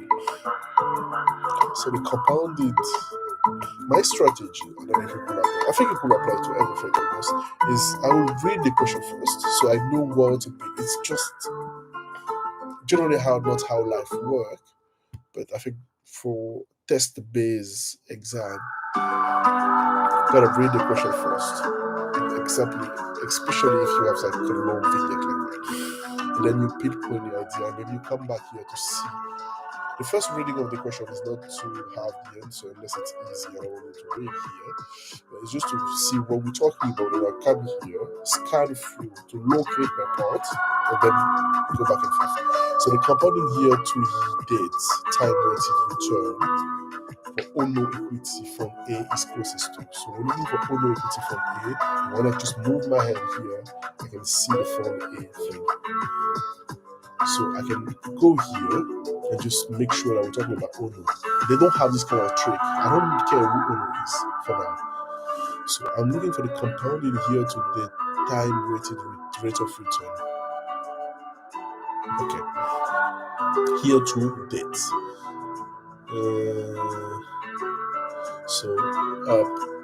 Ono has his annual performance review with his manager. For the year. Okay, so that matches the year to date. Bam, bam. Ono provide the following table showing his holding period return for his equity from A, in which there have been no redemption for the past year. So no redemption, that will mean no redemption, that means no cash flow. So I don't need to actualize any cash flow. The trick part here, I think the difference, I'm taking time to answer here. I think the difference would be if you take an arithmetic mean, which is not correct, because I said compounded here to date. So I'll take compounded. Compounded basically means that I'll take gross return 1 plus 1 plus 1 plus 1 plus and divide, and this minus 1, sorry. So let's start with, we have a specific type of calculator. So I don't have any smart way of doing this one. 110 negative in percent, I do plus 1. I got this one times, I gotta put 1 minus 2. Oh, sorry. Okay, I have to start with this one. I was just thinking if I can do 100. Okay, plus 1. Yep, that works. Okay, and then 2 negative percent, I do plus 1. And then we multiply this one. Actually, I don't want to compute. And I can see that. I think what I can do, the smallest one for me to compute. I can roughly do a numeric one. So the numeric is easier. So it'll be 7, 7, 9, 9 that will be 8 that will be 10, 10 that will be 11, 13, 11, 13. If you give me this one, that means you're reducing by 3. That will be 8, 13. 8, 13.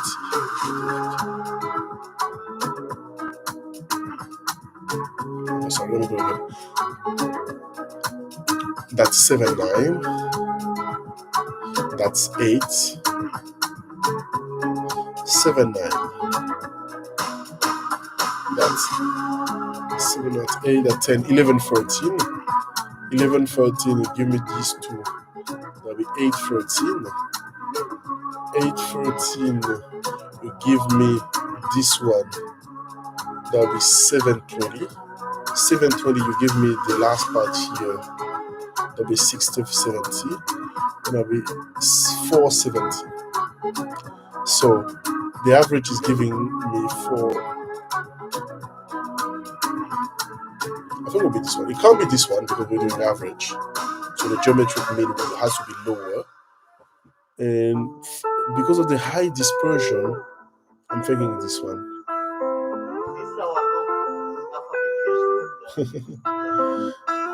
Yeah, they haven't. Okay. Okay, the dispersion wasn't that high. Okay. But yeah, I wanted you to avoid that computation. Will I take that kind of risk during the exam? I don't think so. But yeah, I like to think that if I don't have time, okay, exactly. If I don't have time, I think so. But I could notice that this one was here.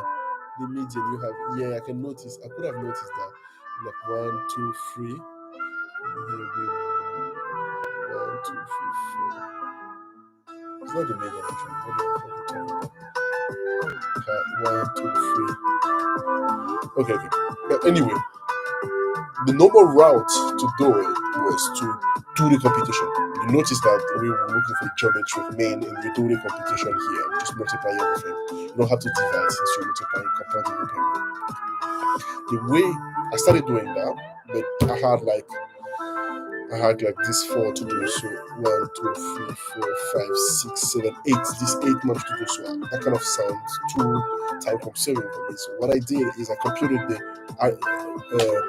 the arithmetic mean, and I just know that the geometric mean will be equal to the arithmetic mean only if you have no dispersion variability, still that you have no variability in your return, which wasn't the case here. The only thing that I did wrong, so it couldn't be 6. The only thing that I did wrong, okay, annualized return, but you didn't say annualized, okay. The only thing that I did wrong is to overestimate the variability. For me, you're moving from -1 to 5. That's a high spectrum. That's a really high spectrum. So that's why I said, okay, it has to be very high. But I guess you can get even more. Okay, but anyway, I got this one. Next time I'll do better. So the within sector selection return for the portfolio. The within sector selection return for the portfolio sector is closest to, or within sector return selection for the portfolio section sector is close to. The within sector selection return for the portfolio sector is closest to.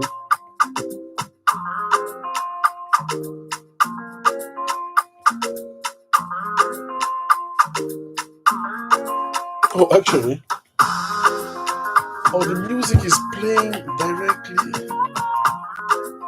Oh my bad. I thought it was playing here.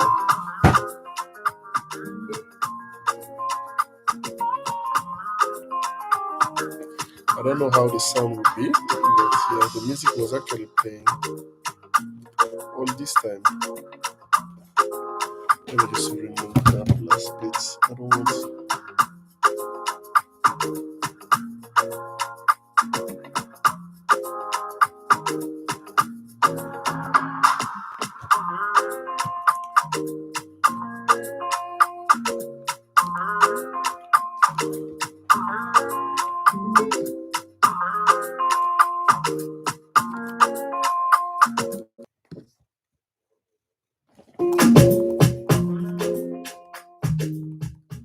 Okay, okay. Yeah, I don't think it changed anything, but I like the music to come from here. Okay, so the within sector selection return for the technology sector is closest to. Okay, within sector return. So it has to be for the technology sector. So this one is easy. You see the table. We already did that last part. So up here. So technology within sector return. So the benchmark is 6%. I don't think we call that the within sector though. Anyway, that's from B. Ask them to perform one micro. So micro attribution analysis. So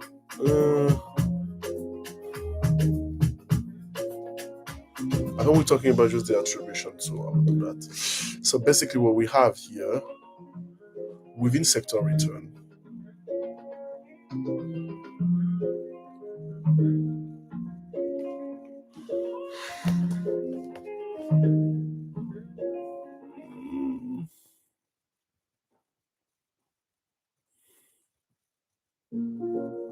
Yeah, I think that's will be the within sector return. So basically you have a benchmark, you're comparing that. So whatever you're comparing to has a 6% on technology stock.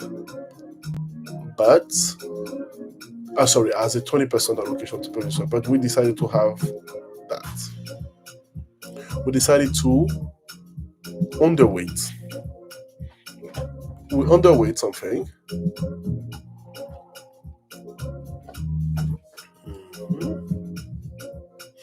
Okay. Within sector, the within sector selection method. Selection.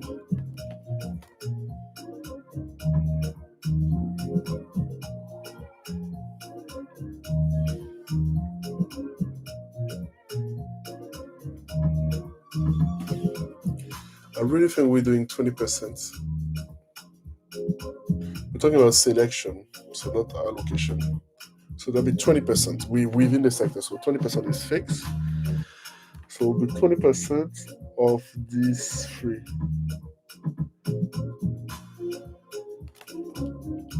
I think it'll be this one. Yep. So yep, I mean one of the micro attribution analysis is this one within the sector. So you keep as you within the sector, you're not thinking about allocation to the sector. So the sector benchmark weight will be used, and then you're comparing basically how your stock picking the technology did. So that was not bad.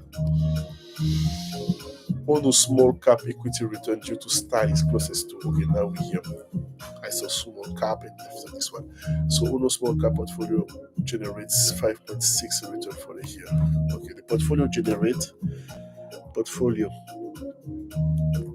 return the portfolio was 5.6%. The benchmark use 4.9. So that active return. So I have active return of 0.7%, 70 basis points. No, the last one is wrong. That's benchmark. Okay. The broad equity index has a return. So broad equity index has a 5.1.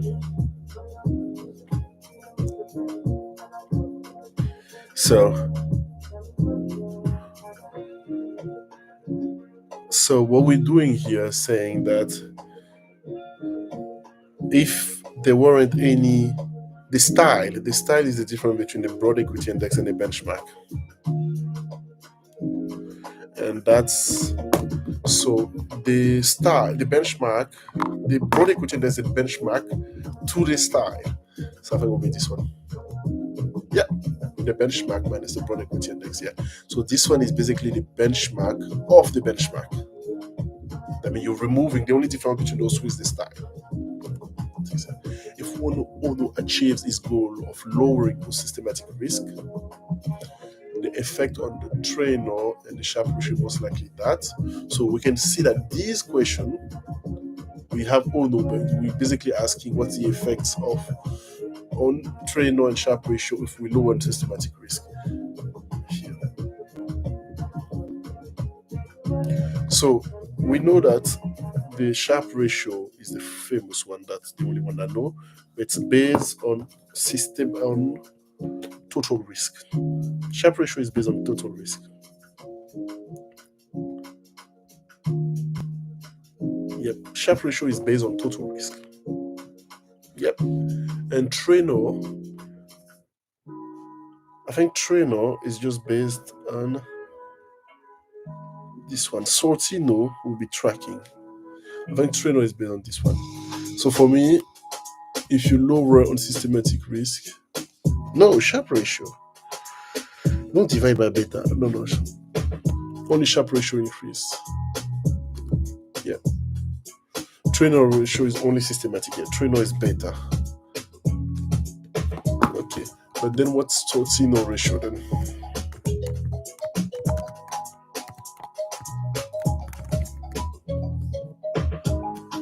Sortino ratio is, I think, Sortino is downside. Yeah, Sortino is when you compare to the downside. Information tracking. Yeah. Okay, Sortino is when you compare to the downside.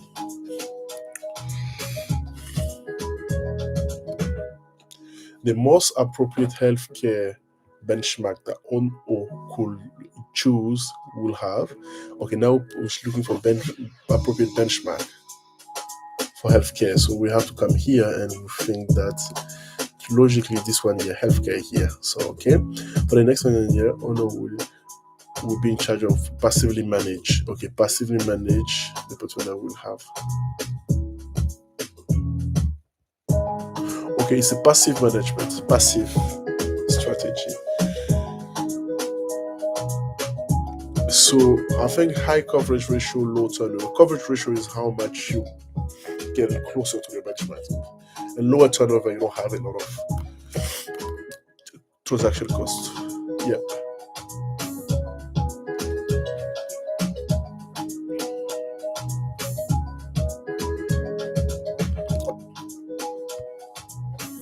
The monthly rate of return of crowds is closest to. Okay, now we're here. So one of the Ono client, John Krause, called and asked Ono about his monthly rate of return. Yeah, now we're just doing cash flow. So I'll do my I love doing diagram 0. Return. Okay, so he has balance cash flow. So we start the month with 7.56,500. We end the month with 7,654. Okay, during the month you deposit 150k. So calculate that. Basically, what you're doing,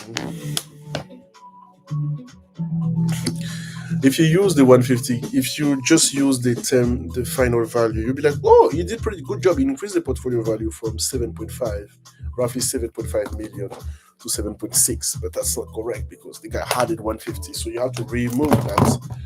You have to remove the 150 from the terminal value and just have the real rate of return. So I think will be negative because if you remove that, you're having 7,000,000.5.1. I think it's a negative one. Yep. Exactly. So now they're asking us to do another completion, another practice. But yeah, we know I don't want to do practice now. So come here. And then we're going to learn about corporate bonds and portfolio risk. Not pretty interesting. What do you think? It is.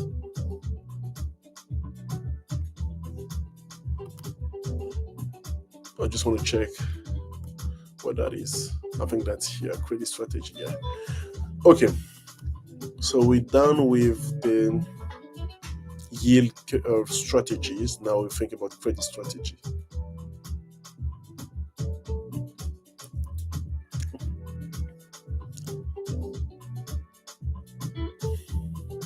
Okay, before jumping into that, let me just take a little 2-minute break.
Okay, give me 2 seconds. I'm coming back.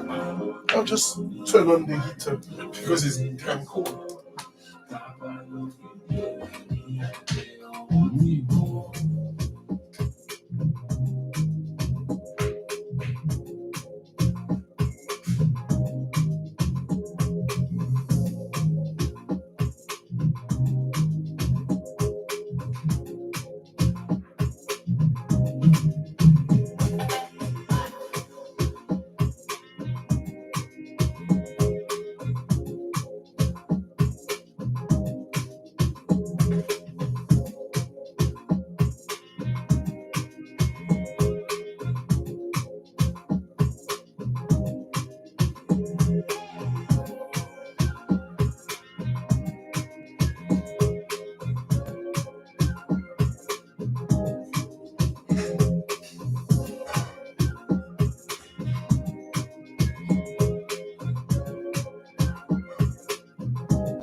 Hmm.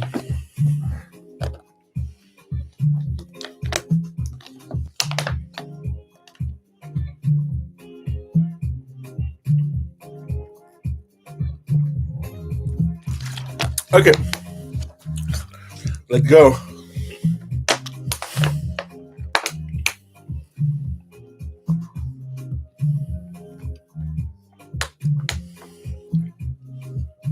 A bond portfolio is only really good to have if you're going to get those promised cash flow.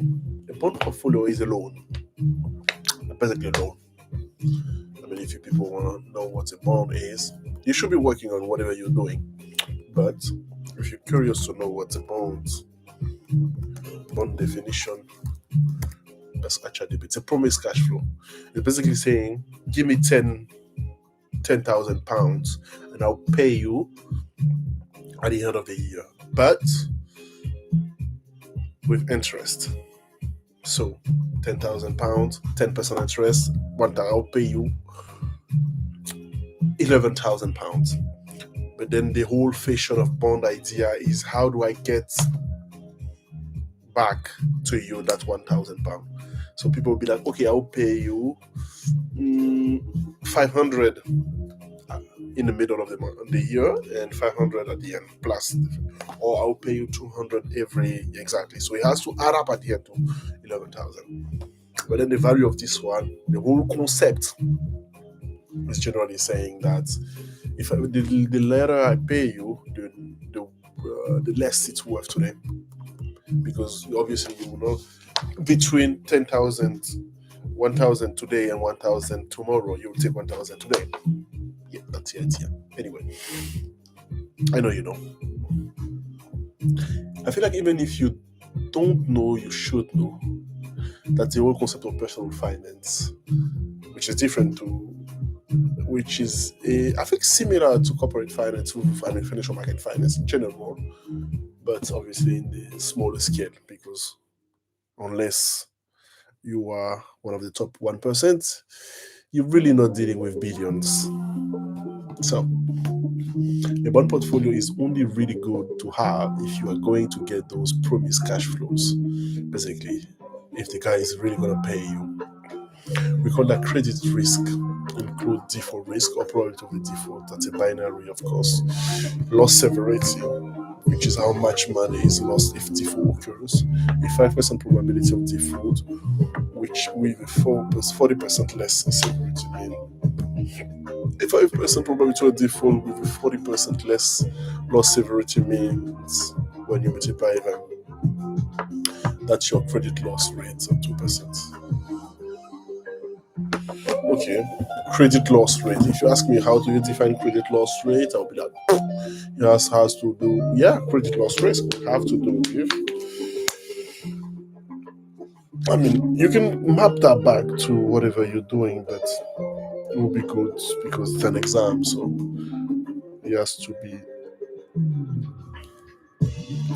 it has to tie to as well speed. So probability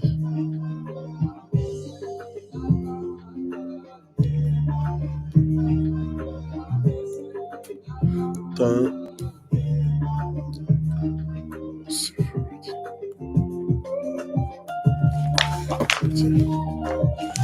How would you then restate the meaning of a credit loss risk? The expected and expected loss.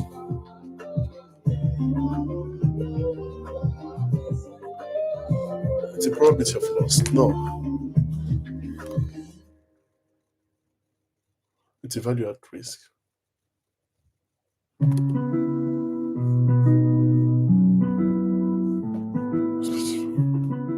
Yeah, the lower large number helps here. If you have 1,000 bonds and 5% went into default and lost 40% on each of those, you will lose 2% of the total of the portfolio. That's the idea.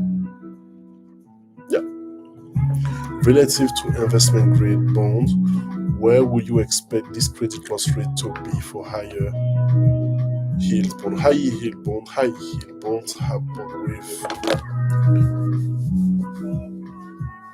very high probability of default and loss severity, so be higher. That makes sense. High yield bonds are high yield for a reason. That reason is credit risk. You should expect to see higher credit loss rate there. And looking at annual numbers from 1983 to 2019, you sure do.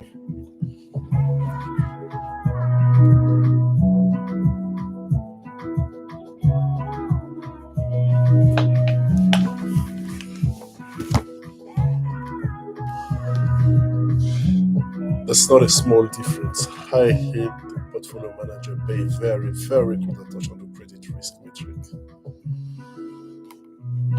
Here is a couple of things they look at: credit migration and credit spread. Credit migration, what's like it? Perfect.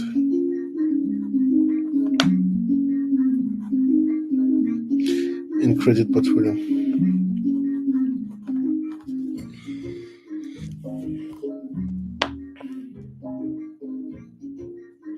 With credit migration,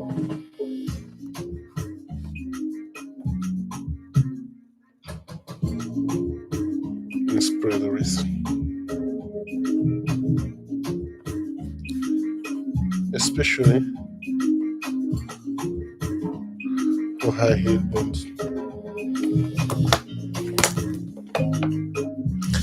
Credit migration is what it sounds like. You buy a bond with a certain credit score and then it migrates up or down to a new rating over time. Obviously, up is a better direction, especially after you buy the bond, which we would be going in that case. If the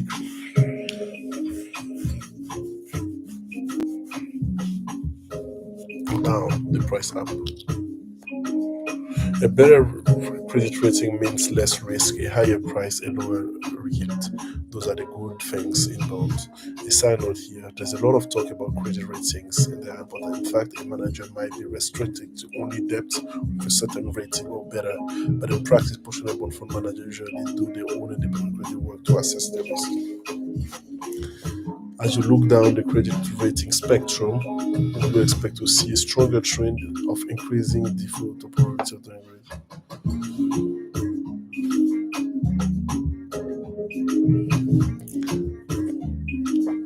Would you expect to see a stronger trend of increasing default probability or downgrade?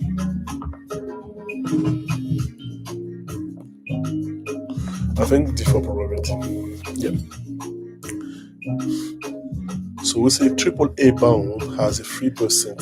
Oh, sorry, a 3 basis points default probability. These averages are from 1981 to 2019. The highest rated bond only have one direction to go, and 1 out of 6. But seeing it downgrade is quite a bit. So migration is definitely a issue to consider. If you held a large group of double B rated bonds during this time and you saw a loss of 10%, how much capital will you have lost? 10%.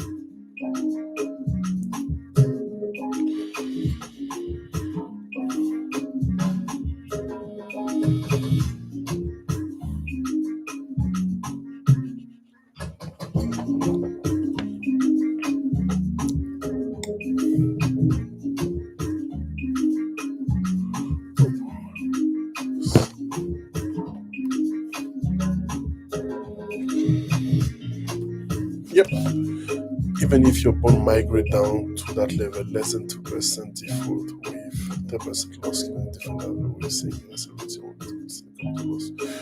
The lower you go, generally, the less you recover. Be careful to seize. The credit loss rate is a product of default risk and loss severity.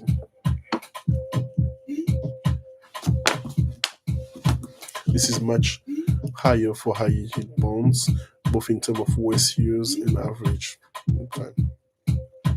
Credit migration is like regenerating happen.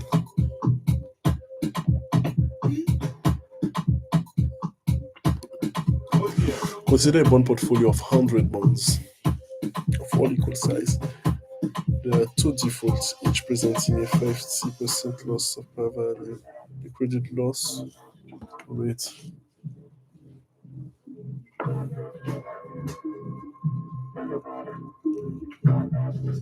2%, 50%, 1%.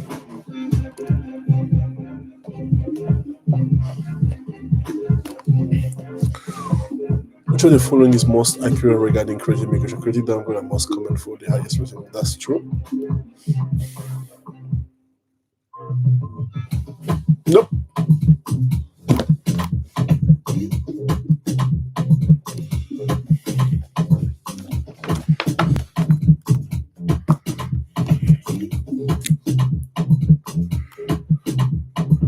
The lower the bond rating, higher the default.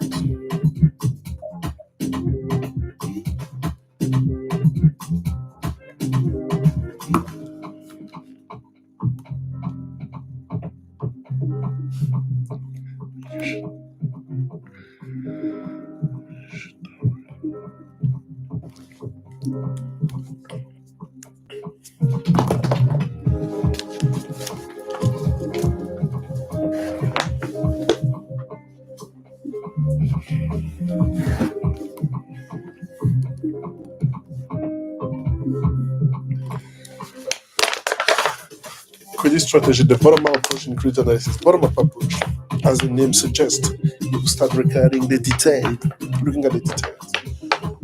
Some credit portfolios start at the bottom. The bottom approach here is similar to what you have seen before. Just decide what the universe of bond is, divide by sector and subsector, and look for relative value from there.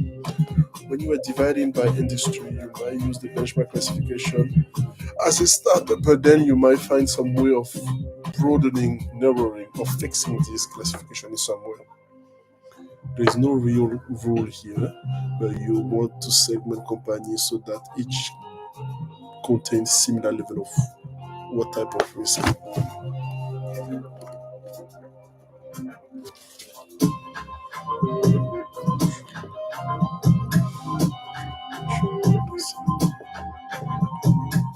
Yeah.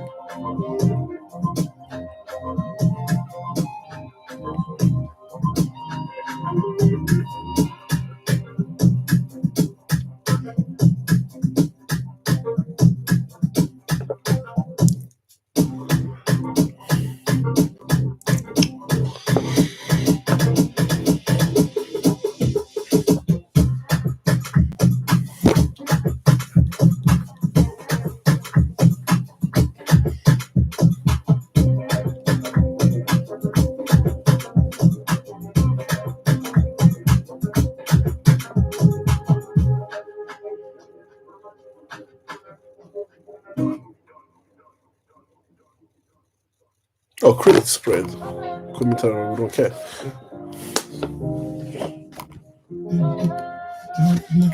When you are shopping, you compare package size and price to determine the best deal. Relative value analysis is kind of like shopping for risk. As you comparing the magnitude of the credit risk, including migration, liquidity, default, and spread risk. I think how do you call that? The playlist runs out now. We're moving to like some real song.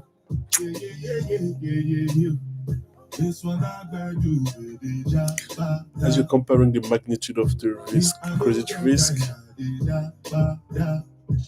Yeah, no.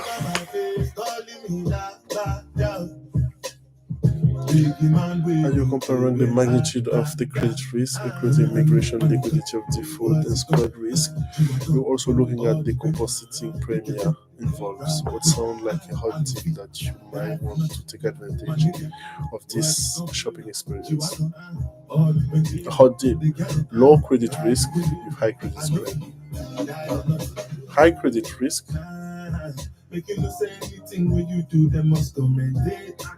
oh, yeah. That's the best deal when like shopping. You want a small package of risk and a big price. You get from the investment. Making this short of some determination isn't easy. And that's why smart people like you are needed for the job. We want to use historical default rate and perhaps average spread by risk changing in order to get sense of what to risk or credit risk if anything is overpriced or underpriced.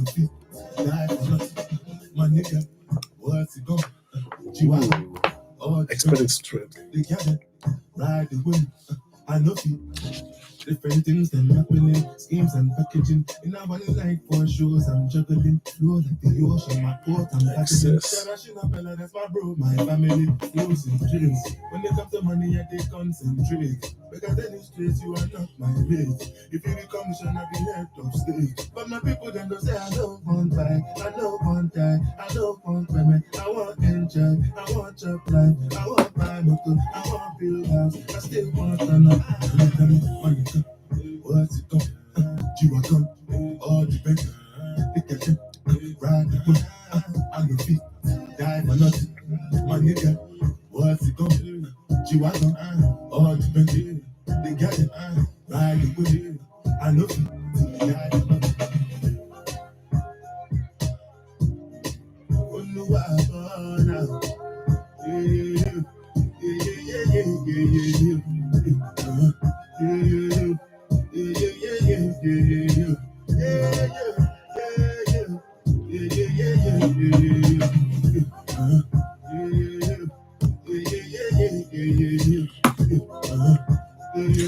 If two bonds are assigned similar credit losses, but one bond has a lower spread, what must be expected about the other bond in order to justify similar prices? Similar credits, lower spreads.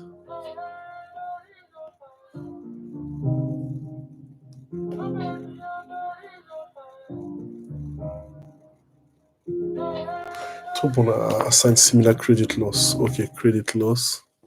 But one has a lower spread. Lower spread. The one has a lower spread. Spread one.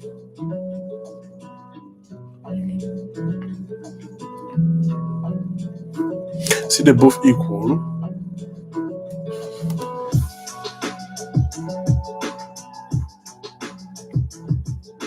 Short holding period, we don't care about the shorter period. It's ever widening and narrowing.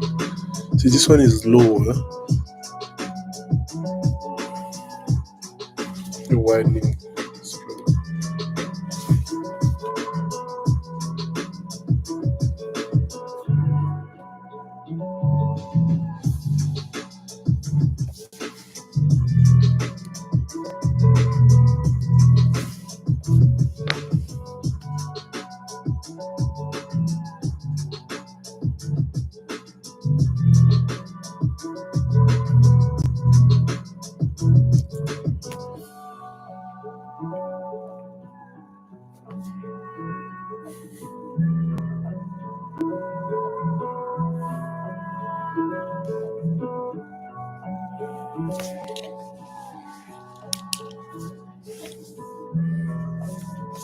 Oh, I need to charge my watch.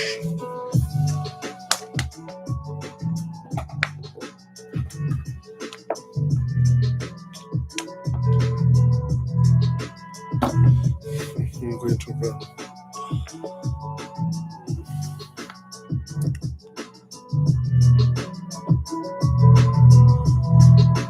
Similar credit spread. The one has a lower spread. Yeah, narrowing. Yeah, exactly. What do you think?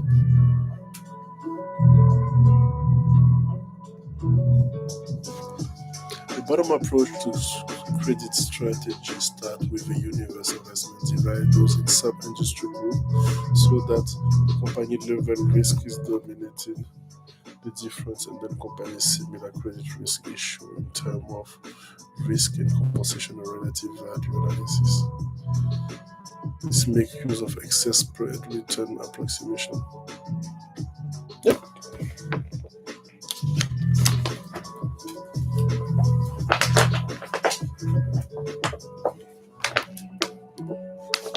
The bottom-up approach to credit strategy is best performed with a group of one with similar company level risk, not group by.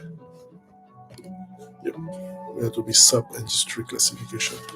Consider the following input to an excess return approximation under relative value analysis.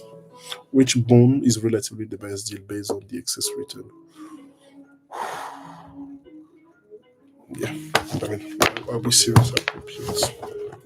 Gotta be serious in what to do. So compute when you need to compute.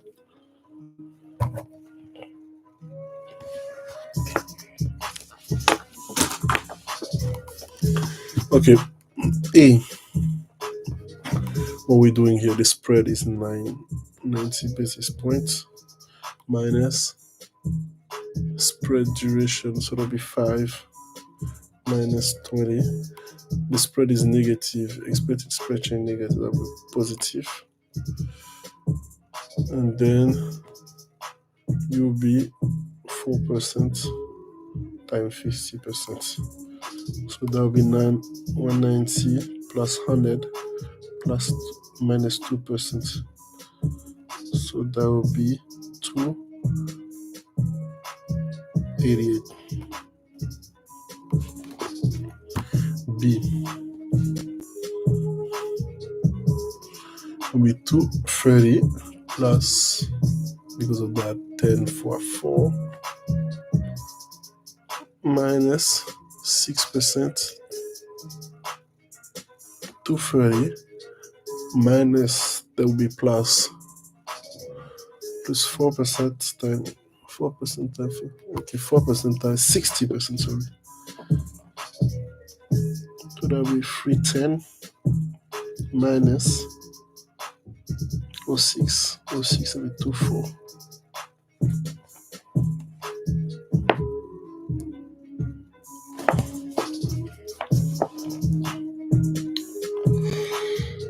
Oh, sorry, 200 basis points.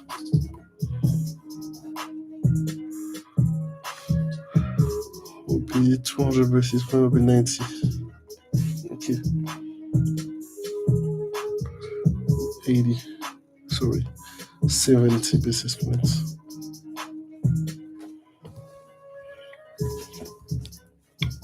C, 270 plus 90 minus 6% and that will be 3%. 3% will be 30.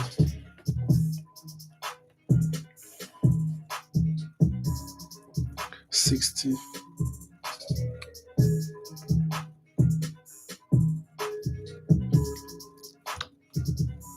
63.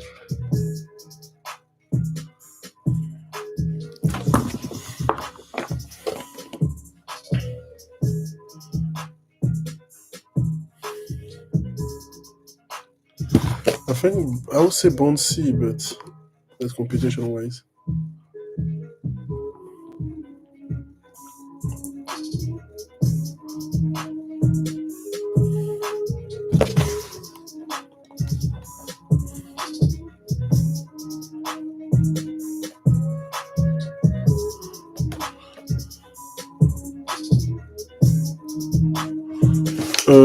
Sorry, give me that again. 270 basis point, I agree.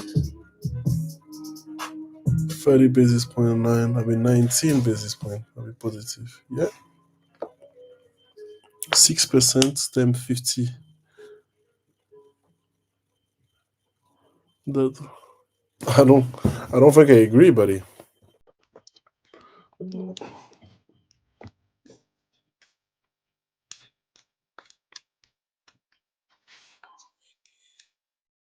Ou 3.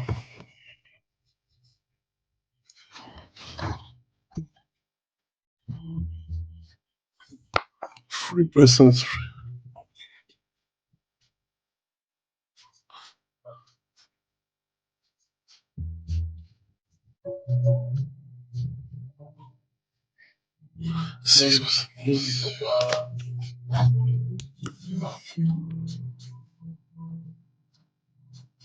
270.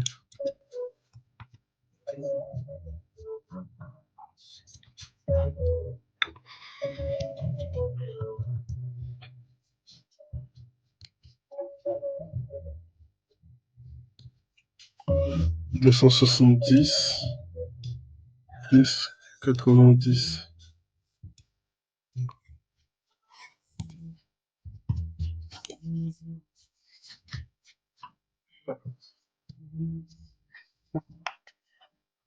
Okay, my bad, my bad.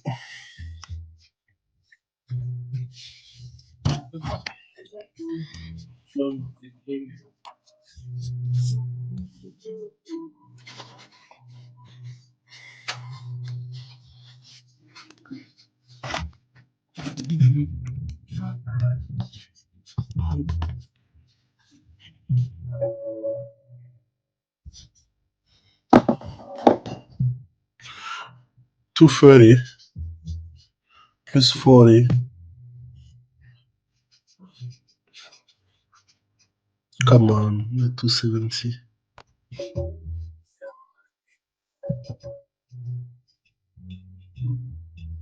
Okay.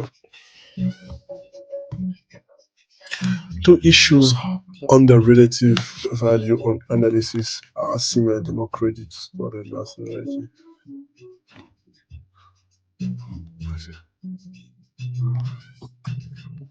Loss severity in credit spread.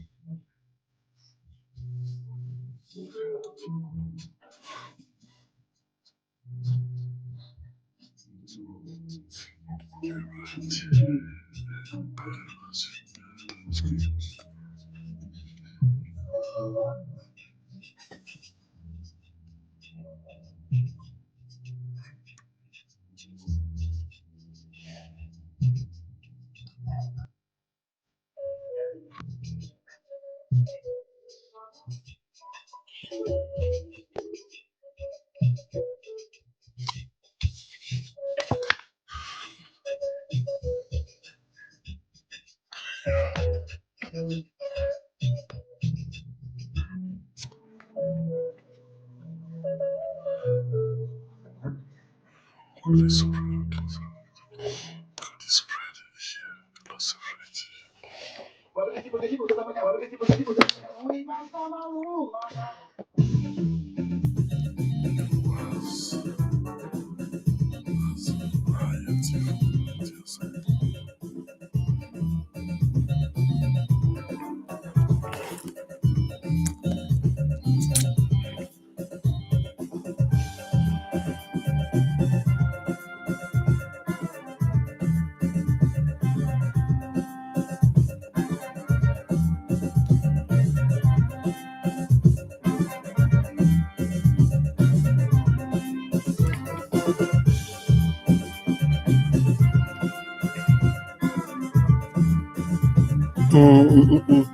Okay, I have to think about this one though. We're saying that two issues on the relative value analysis are similar in terms of credit spread.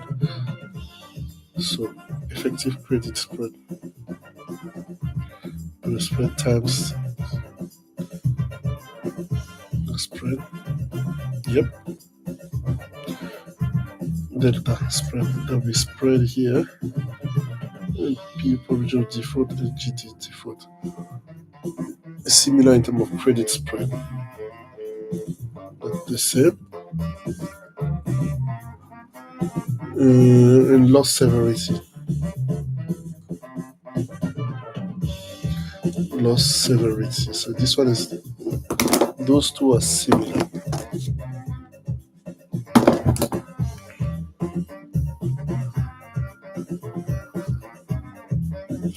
Okay, one has a higher default, so do the place. Okay, the other bond will be relatively a better investment, assuming credit spread narrow.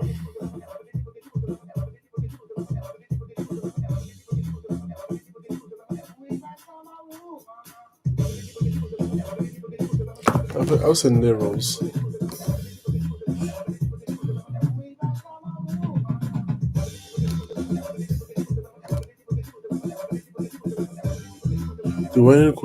The widening could also be negative, meaning that the point is that the relative change in the credit spread should be no worse in order to know what. Oh yeah, you have to compare.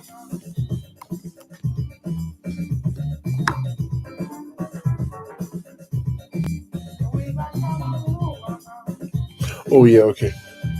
The overbond.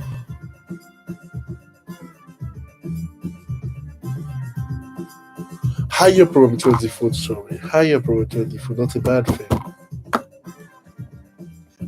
Okay.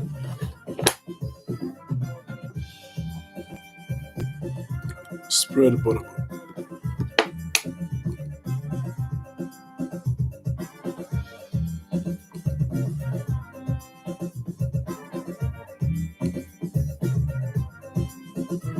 Interest rate risk and credit spread curve.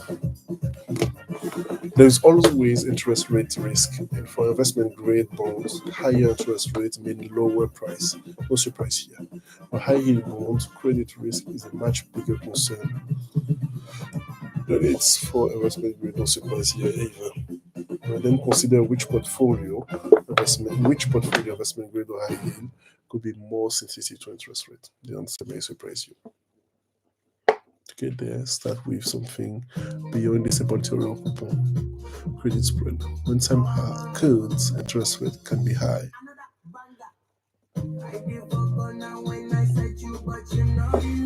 When times are good, interest rate can be high. What do you think will happen to credit spread?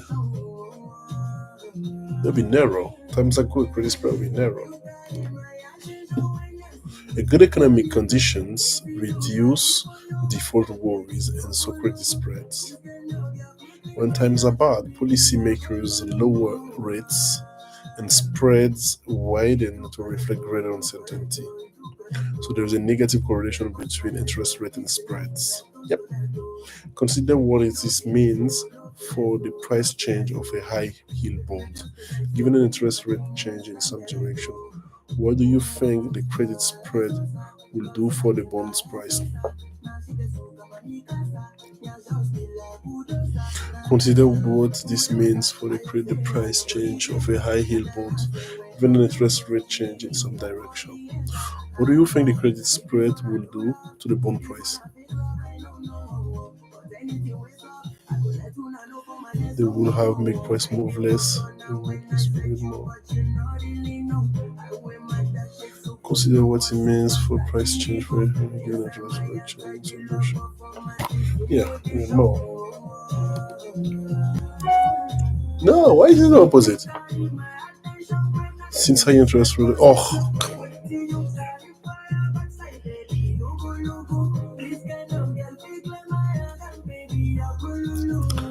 Okay.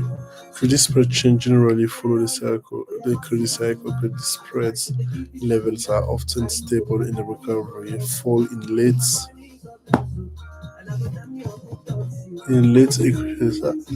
rise during economic peak, and then peak during economic contraction. So the credit cycle tend to look like a shadow of the business cycle, with each comparable phase coming later of a credit. Now formalize this idea. A risky 10-year bond with a modified duration of 9 should see its price change a certain amount. The empirical duration is the actual observe price effect of this bond regress on change in some risk-free 10-year rate over time. How should the risky bond's empirical duration compare with its duration?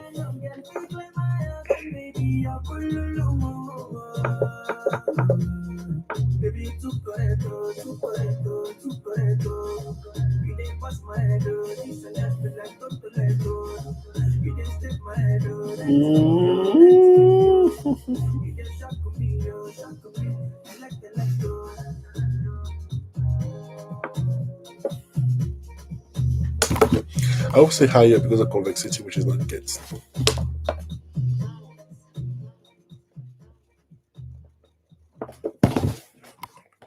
Yep.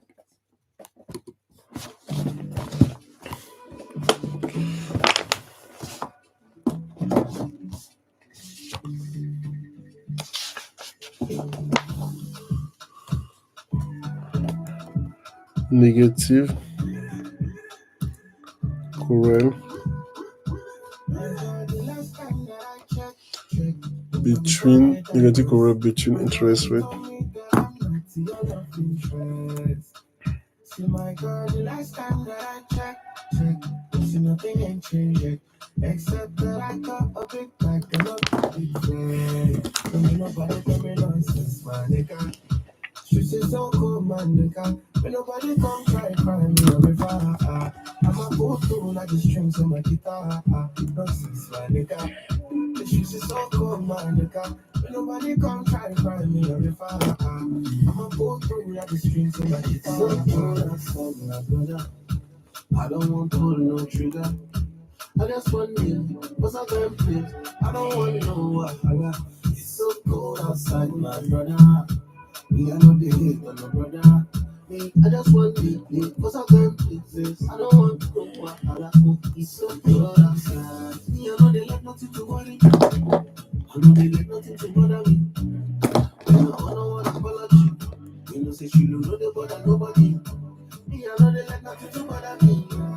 I know they like nothing to bother me. And I don't want to apology. You get me? Nobody tell me nonsense, my nigga. Streets is so cold, my nigga. When nobody come try me a river. I'ma go through like the strings in my guitar. Nonsense, my nigga. The streets is so cold, my nigga. When nobody come try me a river. I'ma go through like the strings in my guitar. So cold outside, my brother. I don't want to pull your trigger. I just want to what's a great play. I don't want to so cold outside, my brother. I just want to what's a great play. I don't want to so cold outside.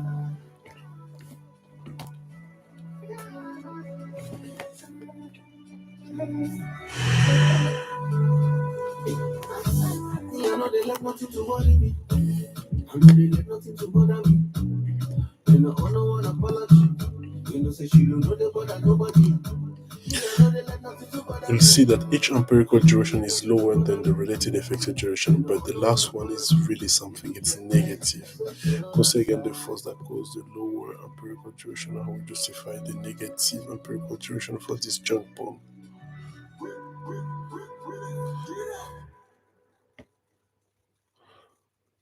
No. We could square it.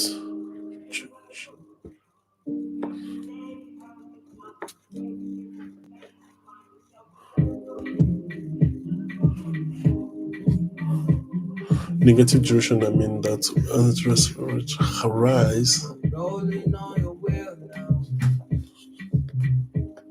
I'm drinking Hennessy now.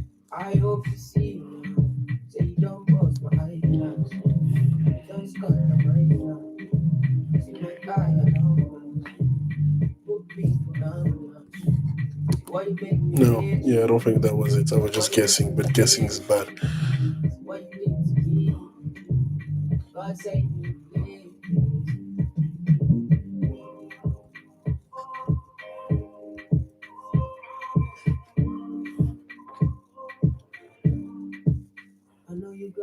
Yeah, the idea of effective duration is basically assume interest rate drive price and ignore spread.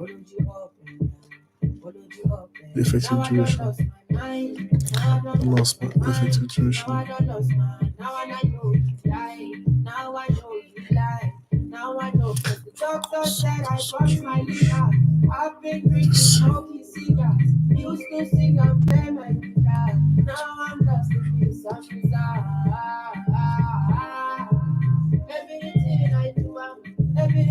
The relationship between option adjusted spread and empirical duration is also negative.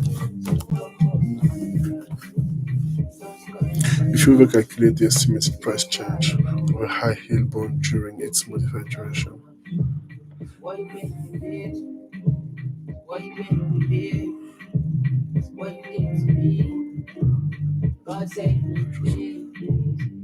you just may be surprised at the error.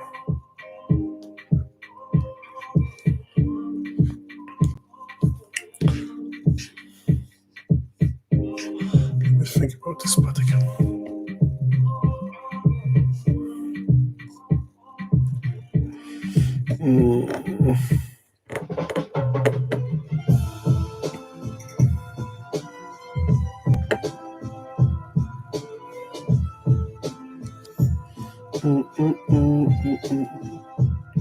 Needs a more effective duration empirically.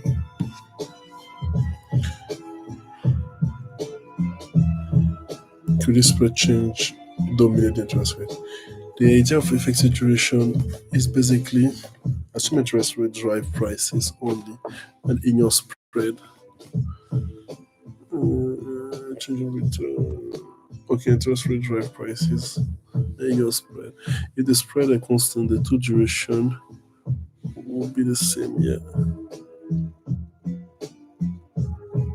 But the more the negative correlation between this, the more really matter.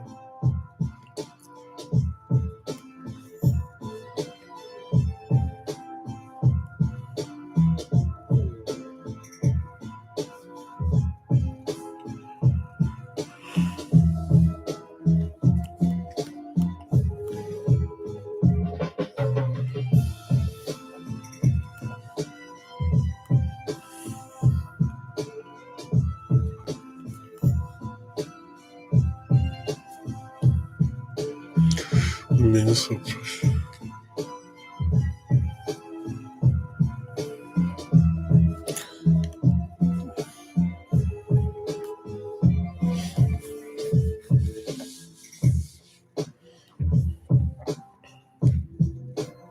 higher interest rates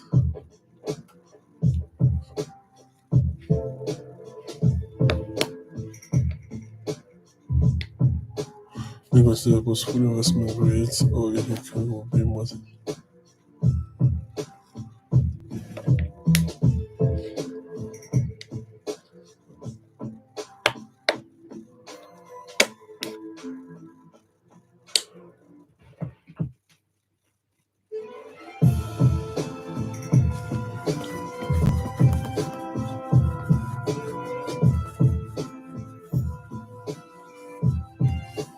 Okay, one time I go.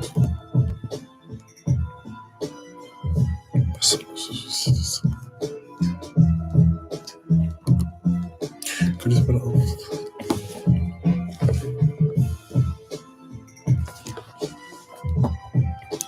Okay, that was a not a, yeah. This car it makes sense, but I wasn't looking at the portfolio like that.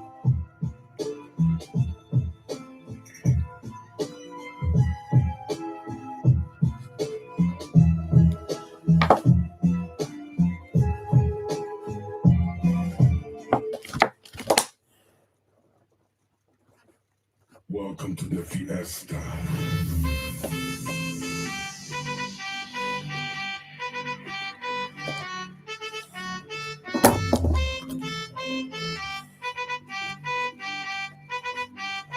Welcome to the fiesta.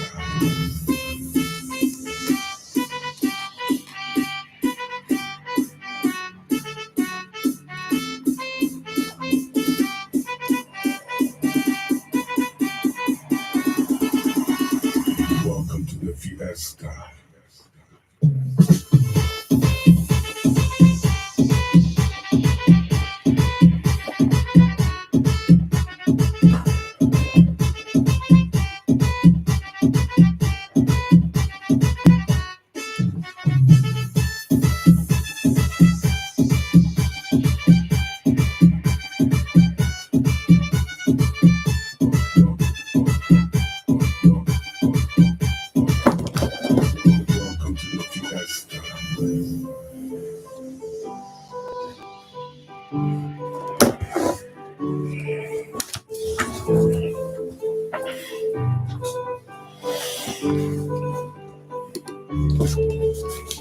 Which of the following is correct regarding a negative empirical iteration?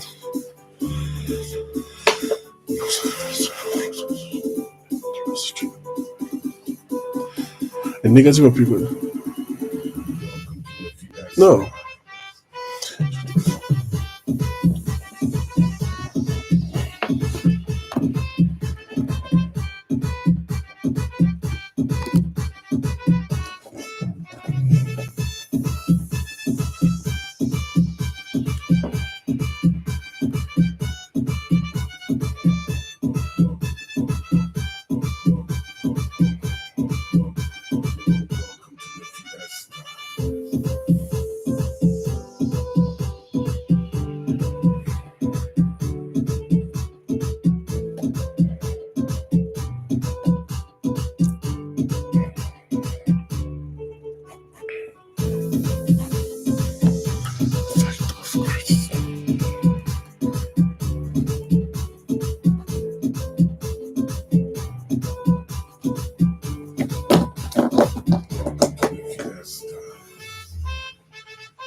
Compared to investment grade portfolio, yield curve portfolio have greater exposure to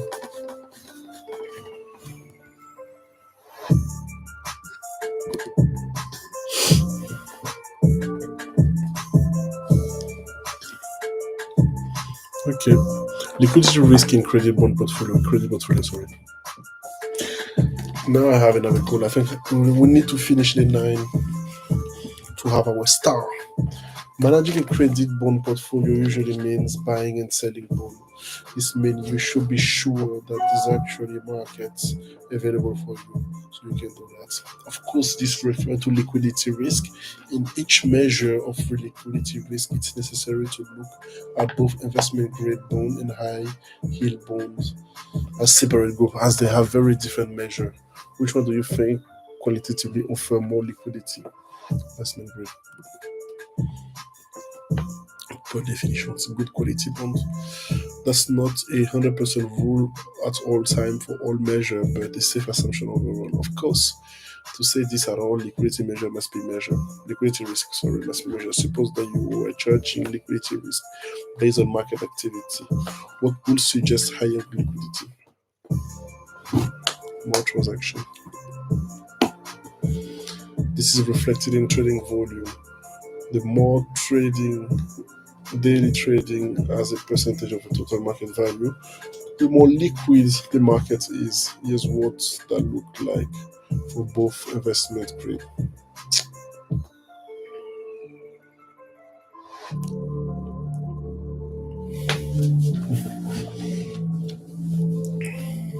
You can see that the trading volume fell during the 0809 crisis, but even the recovery from that point was short-lived. Trading volume has recently fallen to 0.4%.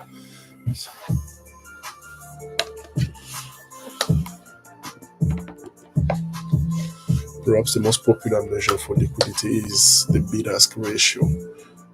This is highly intuitive. If the market price is really the market price, then it should happen right there, just as a small difference for dealer. But if trades are scarce, dealer don't keep much inventory and have to charge more when order comes in. How does this cause the bidder spread to relate to larger? So yeah. The funny thing is, investment grade bond and high bond don't even have the same measurement in it for this. Recall that for investment grade quoted in yield, while high yield have a quoting price. So this product quoted in the same way. the hands of the creator. Kilimanjaro make we dance. Party until the sun is up.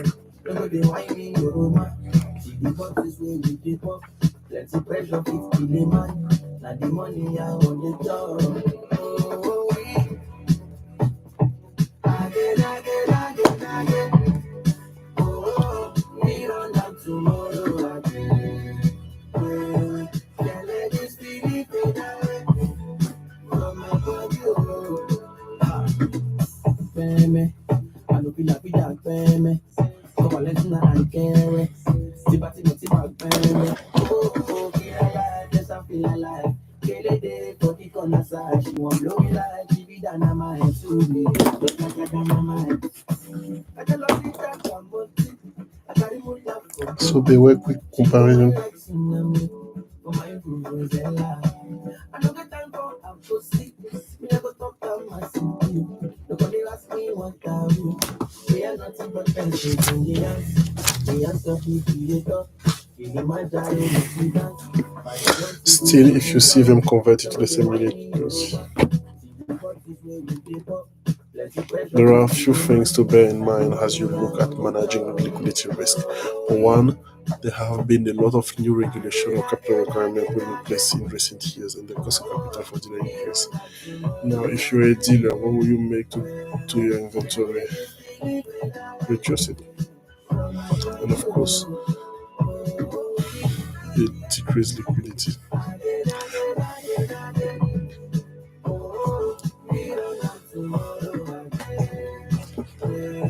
Yeah, matrix pricing for any liquidity. Now you can add liquidity by just holding more cash, but of course, then you get that predictable 0% nominal from cash. Another way of adding liquidity in it is just investing in similar, smaller position and using some other ways of getting the exposure, like credit default swap indexes and exchange rate funds of investment grade or yield, high yield bond. Which do you think is probably more liquid? Quality ETF were hardly on the map before the financial crisis of '08, but now they have some impressive market value in total. That big like trillion or billion, 40 billion, 40 billion USD for high yield one, and or roughly like 90 billion USD for investment grade. Not bad, and very useful, great liquidity.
Electronic trading.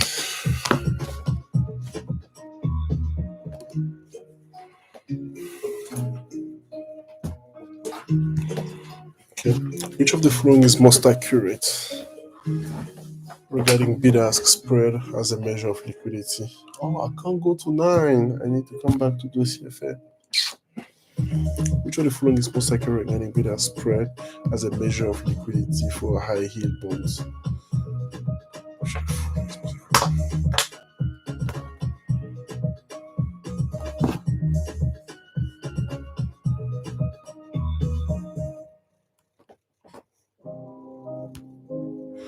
Yep, they couldn't price, they told us that.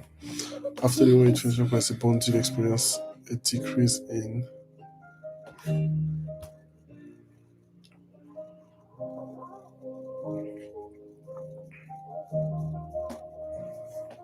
okay.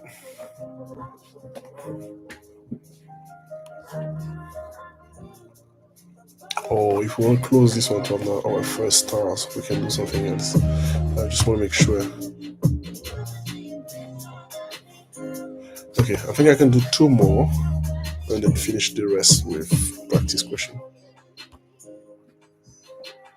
No, I don't want to do 2 more.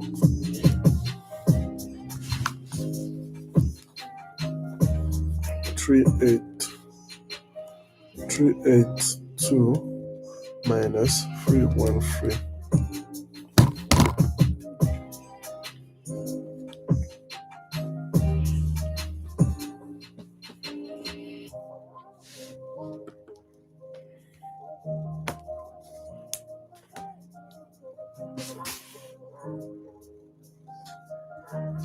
Yeah, 1 more. 2 more, yeah.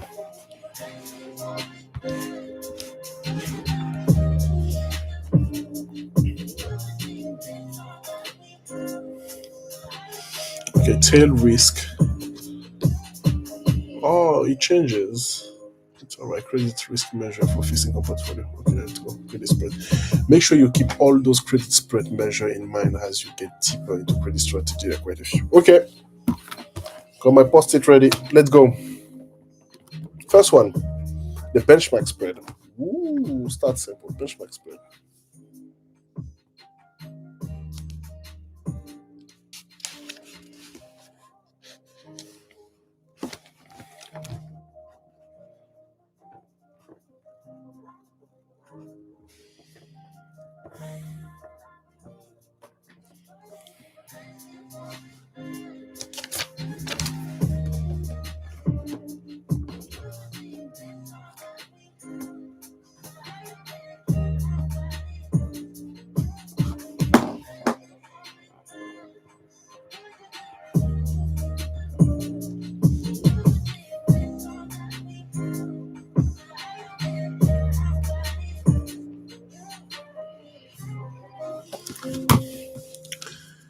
You take a 5.6% yield of a risky bond with a duration 10 as offset.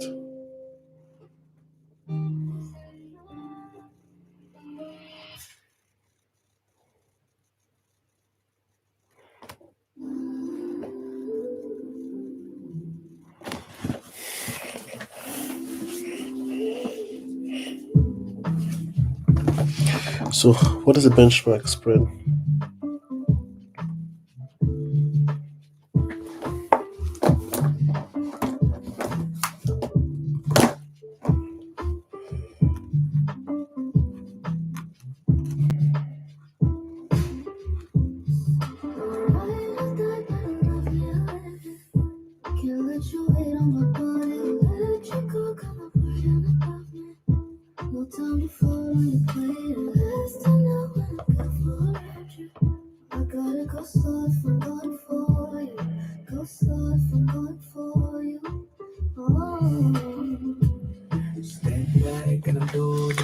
If the maturities didn't match perfectly and risky bond mature a little faster than the government bond, if you mature a little faster than government bonds,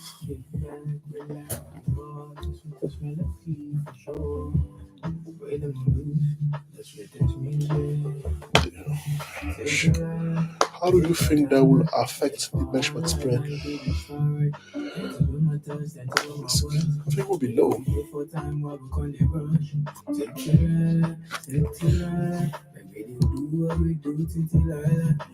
Okay, we'll depend on it. If the curve is perfectly flat, no problem.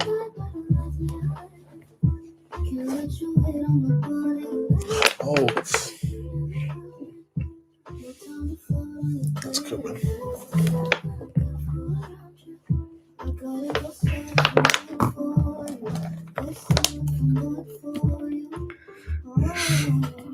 If you mismatch maturity,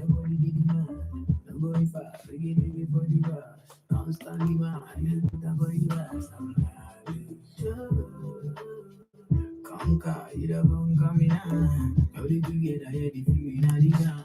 I can't lie, it's about the time, it's about yeah, for all life, now you baby, sorry. That's what my touch, that's what my words. And that's comment. You might have a 6.5 duration bond.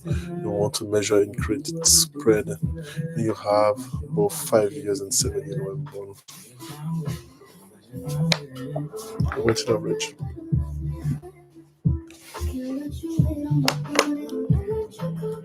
So G spread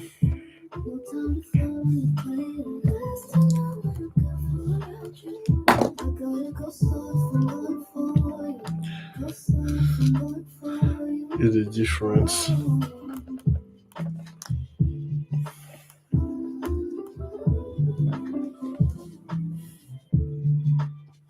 between the yield of risky bond and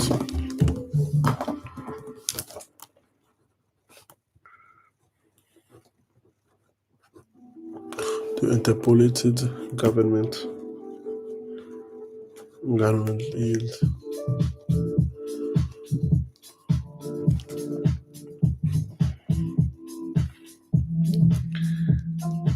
If no interpolation,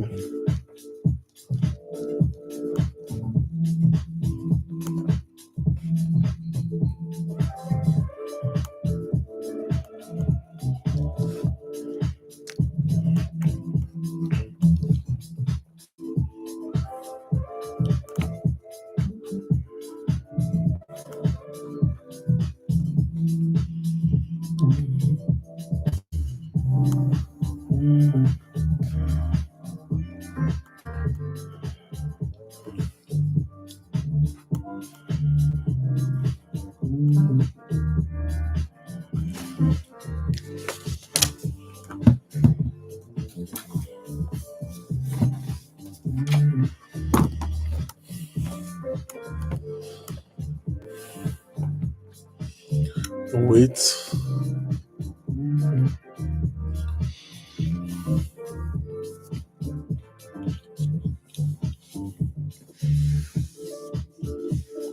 Five and 7.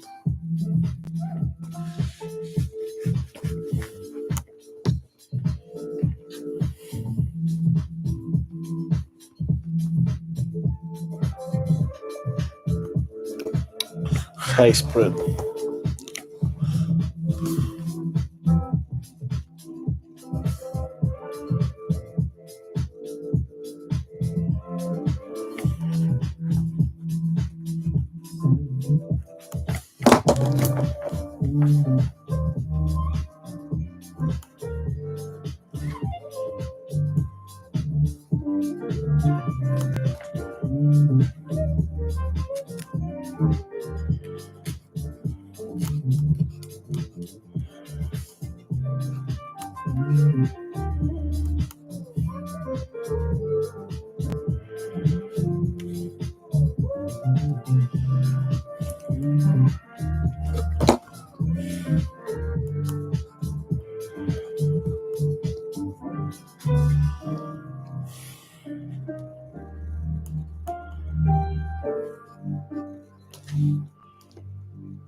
If you're calculating any of these will be real free to accurately measure bond credit spread in this way. Fret.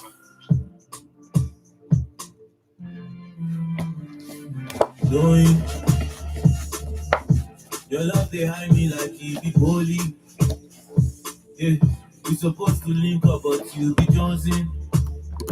Babe, but if your love they hide me like it be holy. Oh baby, don't leave me lonely. Oh, don't leave. You say you love me, I say I'm sorry. Don't be my mom, you gotta show me.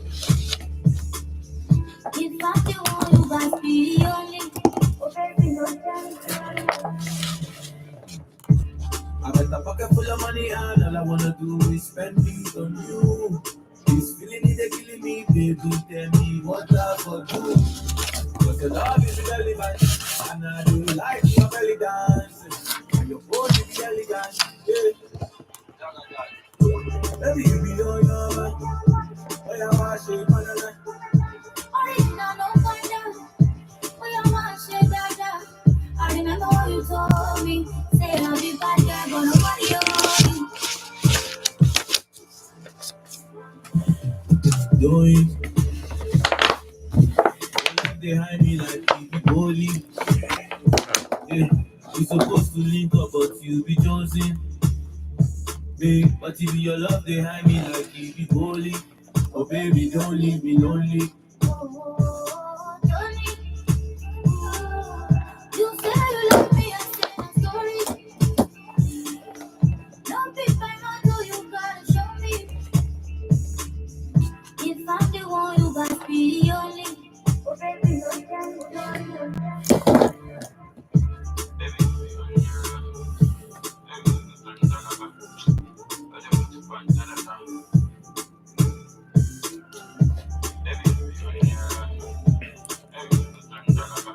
Says Fred. This is spread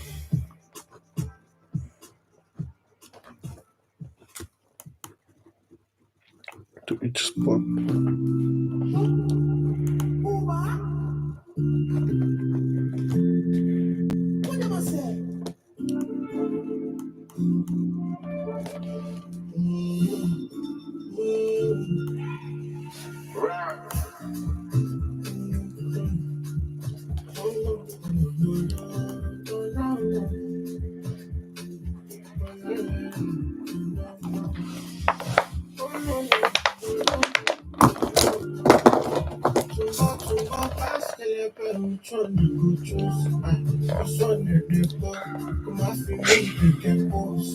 I said, may you dance to me, make it up with your boss. I thought you did both. No, no, I see you both. Go past the level, trying to go just. Stronger than both. Come on, for me, that get both. I said, may you dance to me, make you know who did jump. I swear you did both. No, no, I see you both.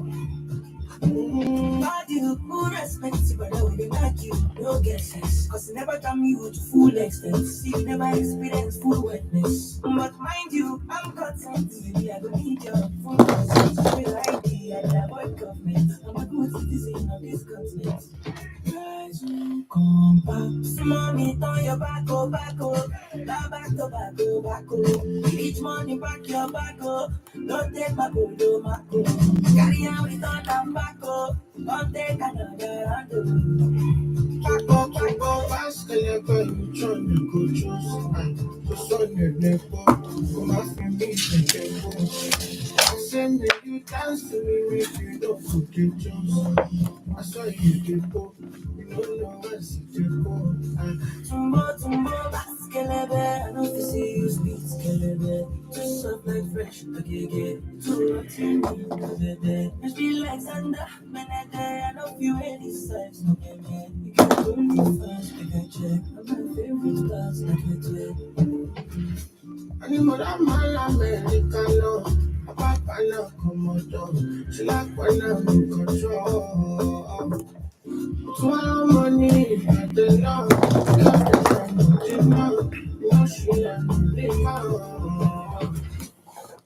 Trying to go just when you go. You shall know I see the go. Are you gonna dance to me or maybe we can help? Before I start to drop my money, you know. Oh, Tumbo, baskelebe. I know if you see you speak, skelebe. Just up like fresh, okay, too what you need, baby. I feel like Sandra, Benede, I love you any size, so maybe you get it only fast, we can check. I'm my favorite dance, we can check.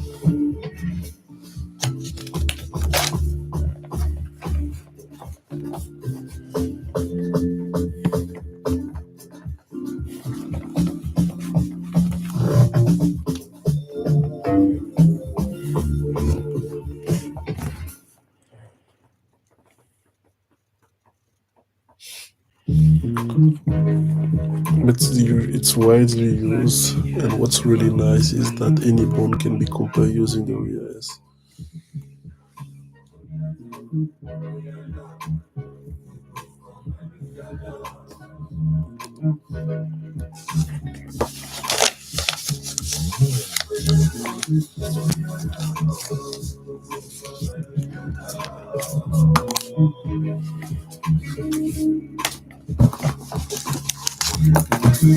Another spread. Oh, I saw that at work recently. The last one.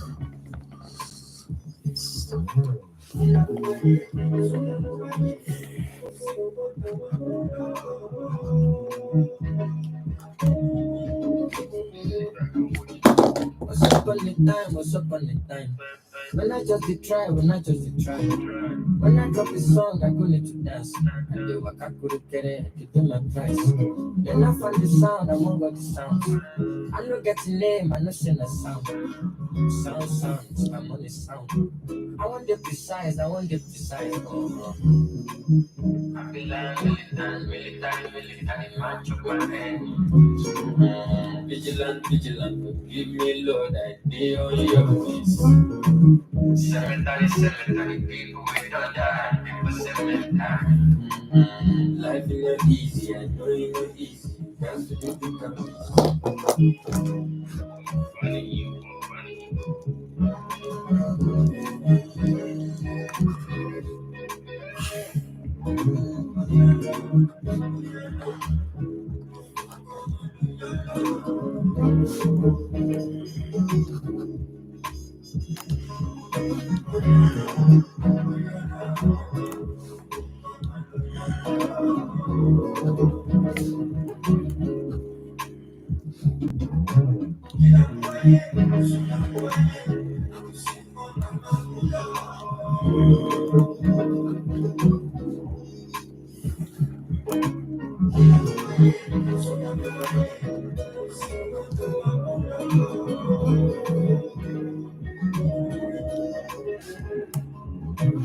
what be like that fake gun?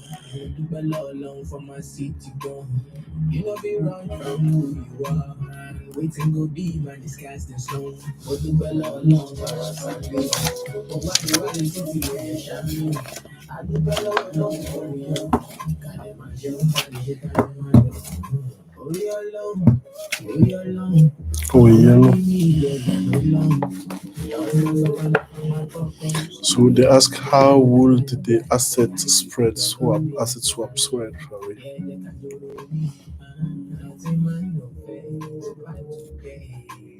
These kind of things in our life,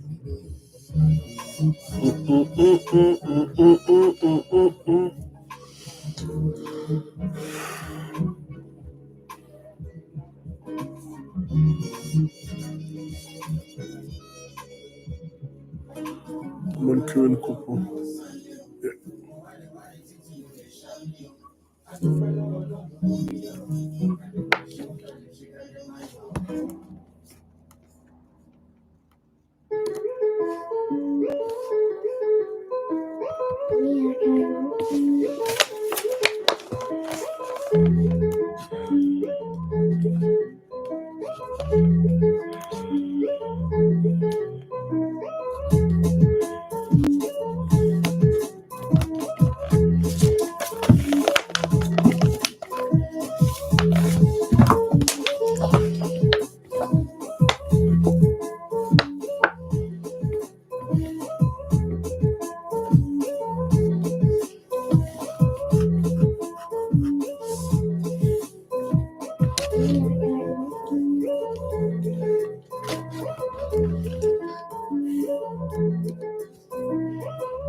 Yeah. Calculation of a ZESPA require government. The entire. One strength of using the option adjusted spread. Option adjusted spread. What did I call it? Yeah.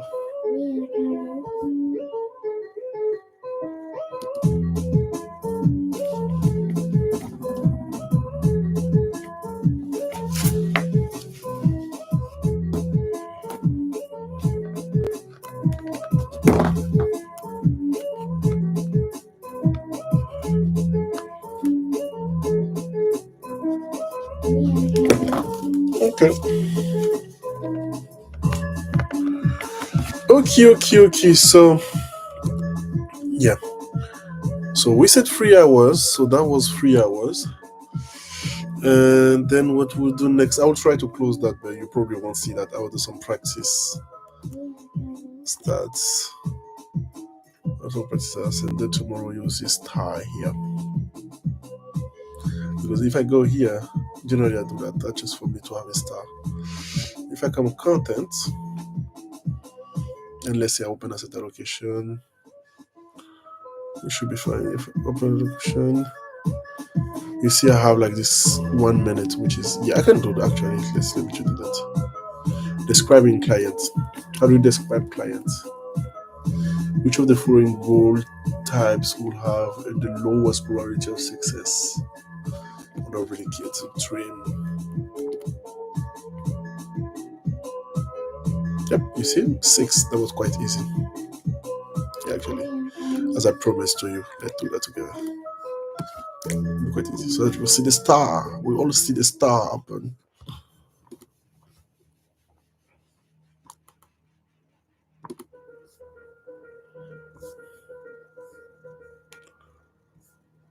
Monte Carlo simulation. Let go. Monte Carlo simulation address limitation of mean variance. Optimization figure approach. Yeah.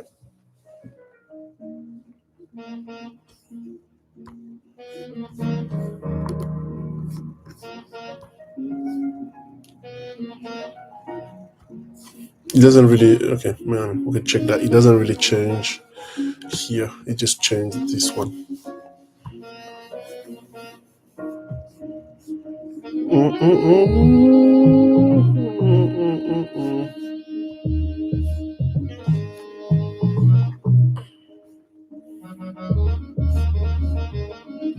Factor-based asset allocation. That could be fun. Which assets allocation approach is superior? Never superior. Everyone has his superior.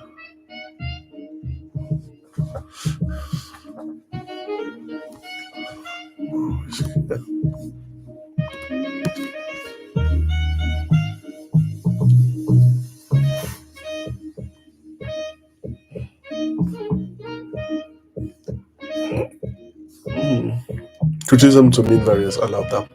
Which of the following is a criticism to mean variance asset allocation are built on paying liabilities? No, that's not true. Trading redundancy costs are factored in the optimization. No. Highly concentrated. Yeah. If you don't put any condition constraint, it will seek the higher return.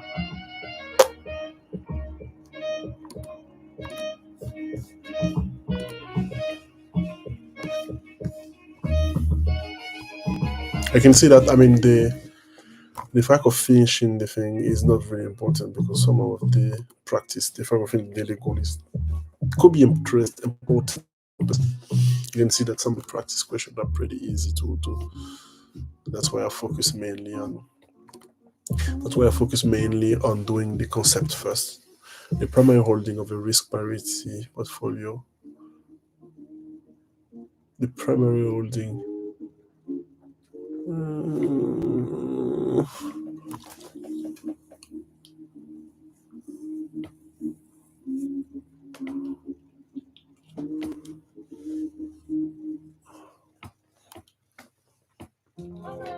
I think it will be equity though.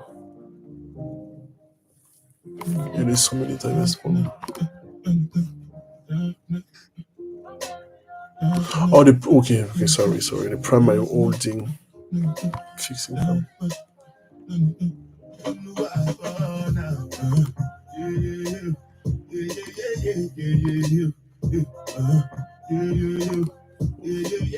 It's zero, so I have to redo that again, but I'll come back. I didn't get the question actually.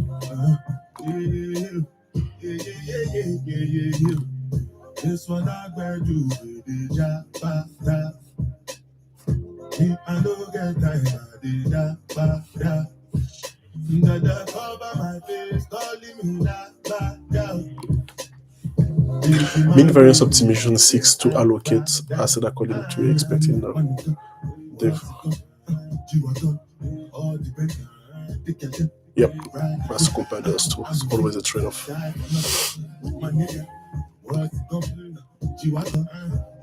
G-Wagon. Last one. Let's say it's 3 hours, but I took 10 minutes to talk as the introduction. I had like some breaks, so I'm giving you 10 more minutes. Betty. No. I mean, I can do one here, but I just did that, so it's fresh in my head, so there's no point of doing.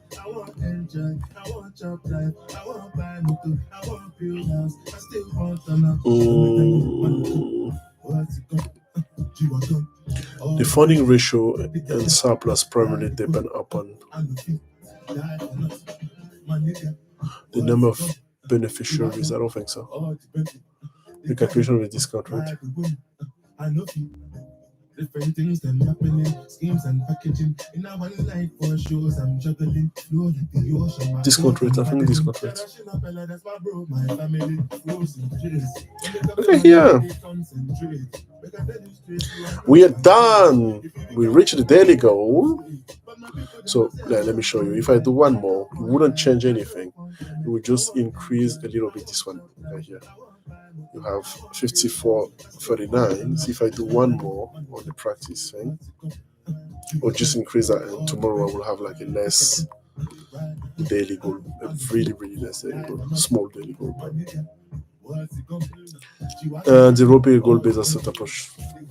The goal-based asset allocation approach uses the goal-based. No.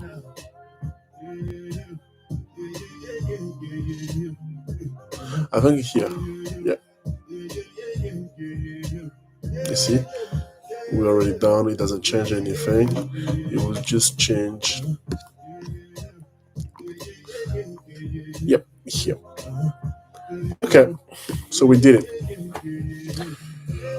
Whew, that was quite fun. That really was fun. So when we will finish this one, the focus will be to come here on CFA program overview. No, actually, oh, come on. I have to sign in. Anyway, we have to do the overview, the exercise. There's like exercise in the CFA program. And yep, that's it. That's it. See, roughly it's a 300 hour per level. So we are doing the 300 hour for the next one. Okay. So again, thank you very much. Sorry, right here. Thank you very much again for one. We were able to close everything and finish it. Then yeah, I don't know if I'll do anything during the week. No, I think in the week I'll probably do, but no, if nothing film will be 1 hour thing, so nothing film. Maybe not. We don't know. We'll see. Okay, that was all for me. Cheers! Don't forget to drink water. And tomorrow I'll tell you how long did I take to do the 8 mile.